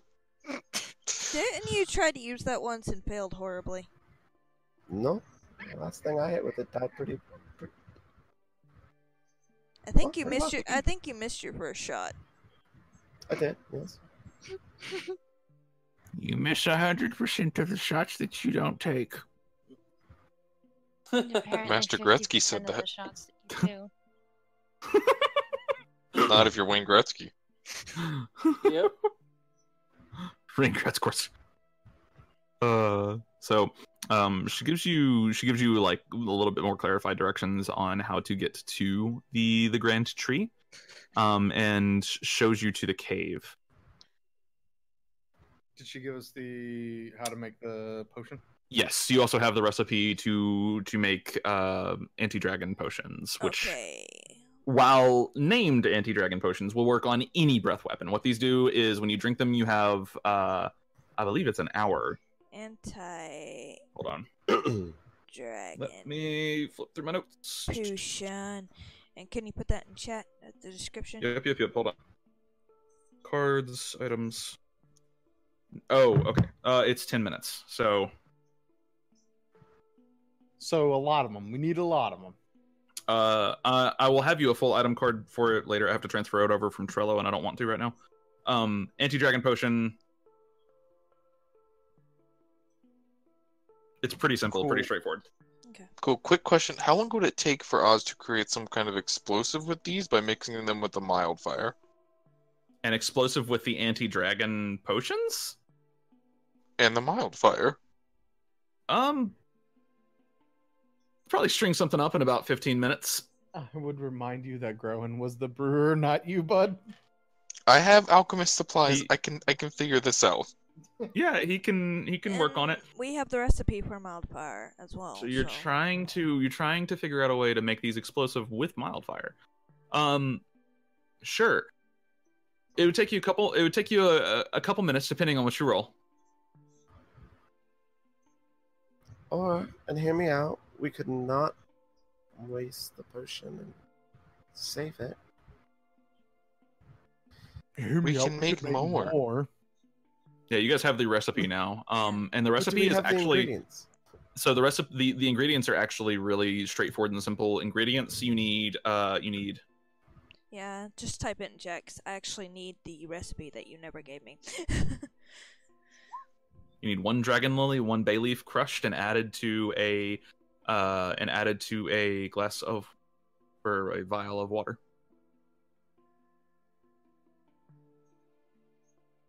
I mean, that's all things that we could literally pick up while we're walking, correct? Pretty much, yeah. Dragon lilies aren't super common, but they're also not like super rare or anything. So you can probably find some around here. Sick. Okay. Yep. guidance, by the way.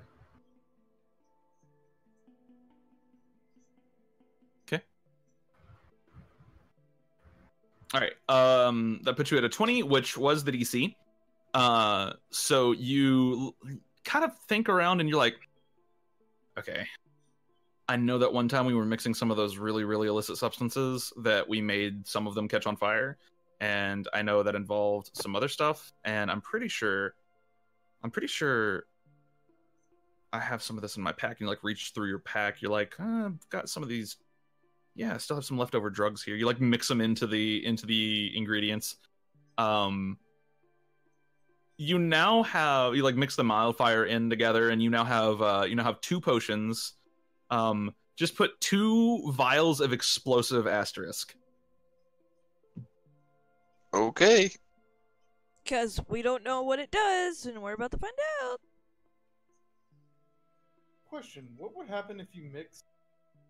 And I don't know if this is too, but if you mixed this potion like on the tips of weapons and stuff.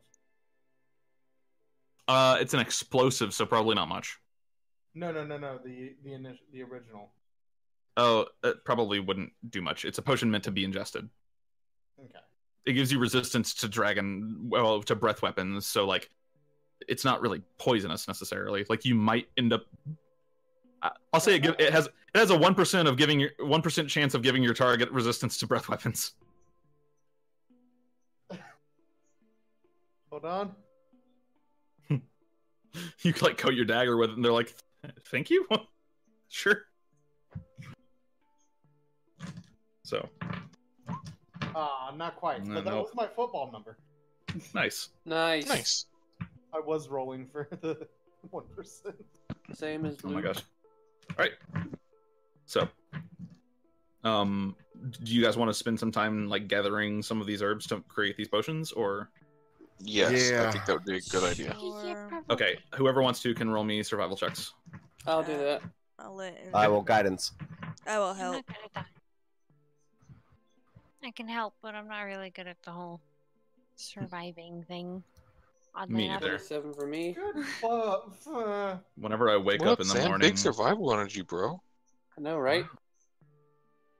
Smoking that grass helps. Did you give Jesus. the recipe ingredients for anti-dragon fire potion? yeah, it's in chat. It's a dragon lily and a bay leaf mixed in a Oh, I beaker of thought water. that was for mildfire. But okay. No, mildfire. Wildfire is much more complex. It's a lot more complex than that. It's a full blown chemical concoction. Okay. Which we reverse engineered. Yeah. Because the 2 dumbest people were the smartest. So yeah, You've helped us on that. Yep. Oh, that's true. Yeah. Basically the Then breakdown I is suggested we put it into liquor. basically the breakdown is that alchemist tools usually deal with like synthetic chemicals, whereas herbalist tools usually deal with stuff like this, like natural energies. So in real world terms, herbalism kits are essential oils, and alchemist kits are like, don't mix bleach and ammonia.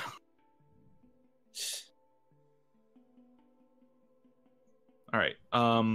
You guys managed to find, I'll say, with a 27 and a 23, that's plenty to find some dragon lilies. Bay leaves easy to find. You can find like.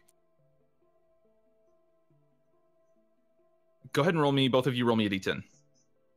You both get a d10 because you rolled over 20. Okay. Oof. Oof. Oof. Double oof. What the fuck? Okay, so you guys find 6 bay leaves and 3 dragon lilies. Would Inazuma get advantage since I'm helping him? No, he got advantage on the original roll. Damn. Yeah, this is to determine how many you find. You got a d10 because it was over 20. If you rolled over 30, you would have gotten a d12. But, so yeah, you guys find 3 dragon lilies and 6 bay leaves. So you do have enough of this to make 3 potions. And they do last 10 minutes, which is not an insignificant amount of time. I've got the vials! Yeah, and Go I'm for it. pretty We can sure mix 'em up. Eve might have a billion vials. I don't know. I have 56 vials. Fucking fuck you. Good lord. You know those are That's gold it? each. Well, they're 10 gold each technically, right? Yeah.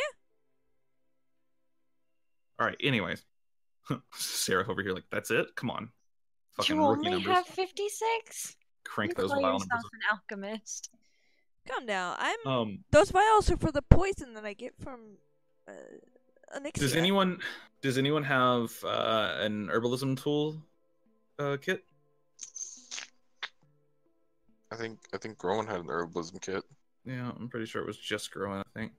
I'm checking my stuff because I feel like I might have taken that.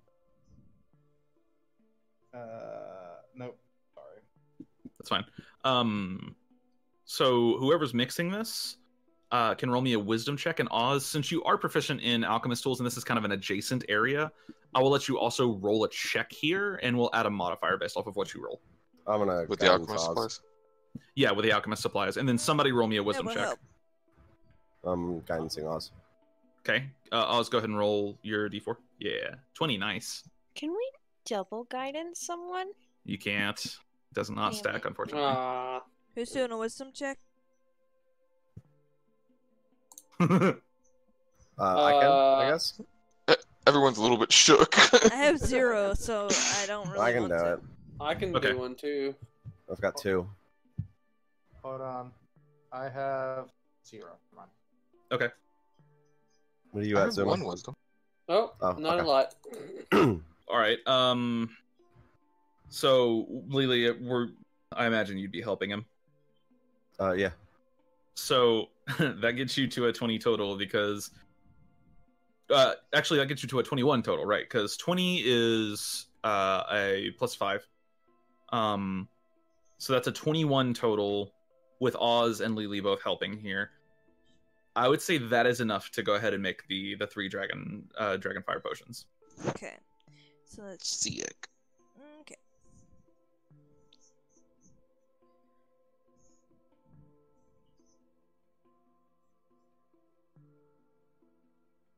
All right, so you guys have 3 of the or anti-dragon potions rather. Dragon fire. I'm getting RuneScape mixed up in here. And then you head to the cave. So do you guys want to keep going here, or do we want to call it? It's 11:19. It's up to y'all. It's like a good place to stop. Yeah. Sounds like a place to stop in the orc Okay. camp area. Is there? Yeah, you'll be just outside the cave. Next up is the cave itself. Is there a day before this coming Friday that is not Saturday that we could all get together and play again, or would that be like particularly difficult? I'm free whenever.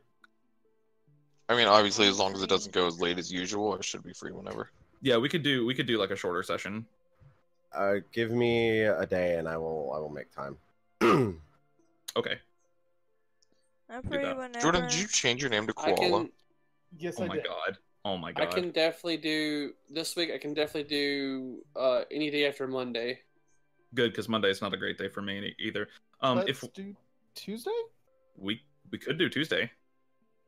Does Tuesday work for everybody? Yeah. Let me check my calendar real quick. Mainly because Monday we got D&D anyway, so we can't. Right. Because What would prefer it to be on Wednesday. okay, so Tuesday or Wednesday, if that works for y'all. What I'm trying to do is sneak another session in here, even if it's a shorter one. Yes, Spirit? Sorry, continue. Oh, okay. I'm just trying to sneak another session in here, even if it's a shorter one, because all that stuff that they canceled in August, they brought back and gave us like no notice that they were bringing it back, and they were just like, "Here you go. You're working 180 hours from September 16th to September 28th," and I was like, "Okay." Oof. So yeah, thanks for that. I guess thanks for the great notice on that one. And you know what fucking sucks about that? Borderlands 3 comes out September 13th. I know, right? Yeah, it does. I'm fucking excited. That's why we're not having D&D next Friday, is because Hey, would you be alright when we play it together? Can I record it? I'm gonna Yeah, I'm that's gonna fine. be right back. okay, that's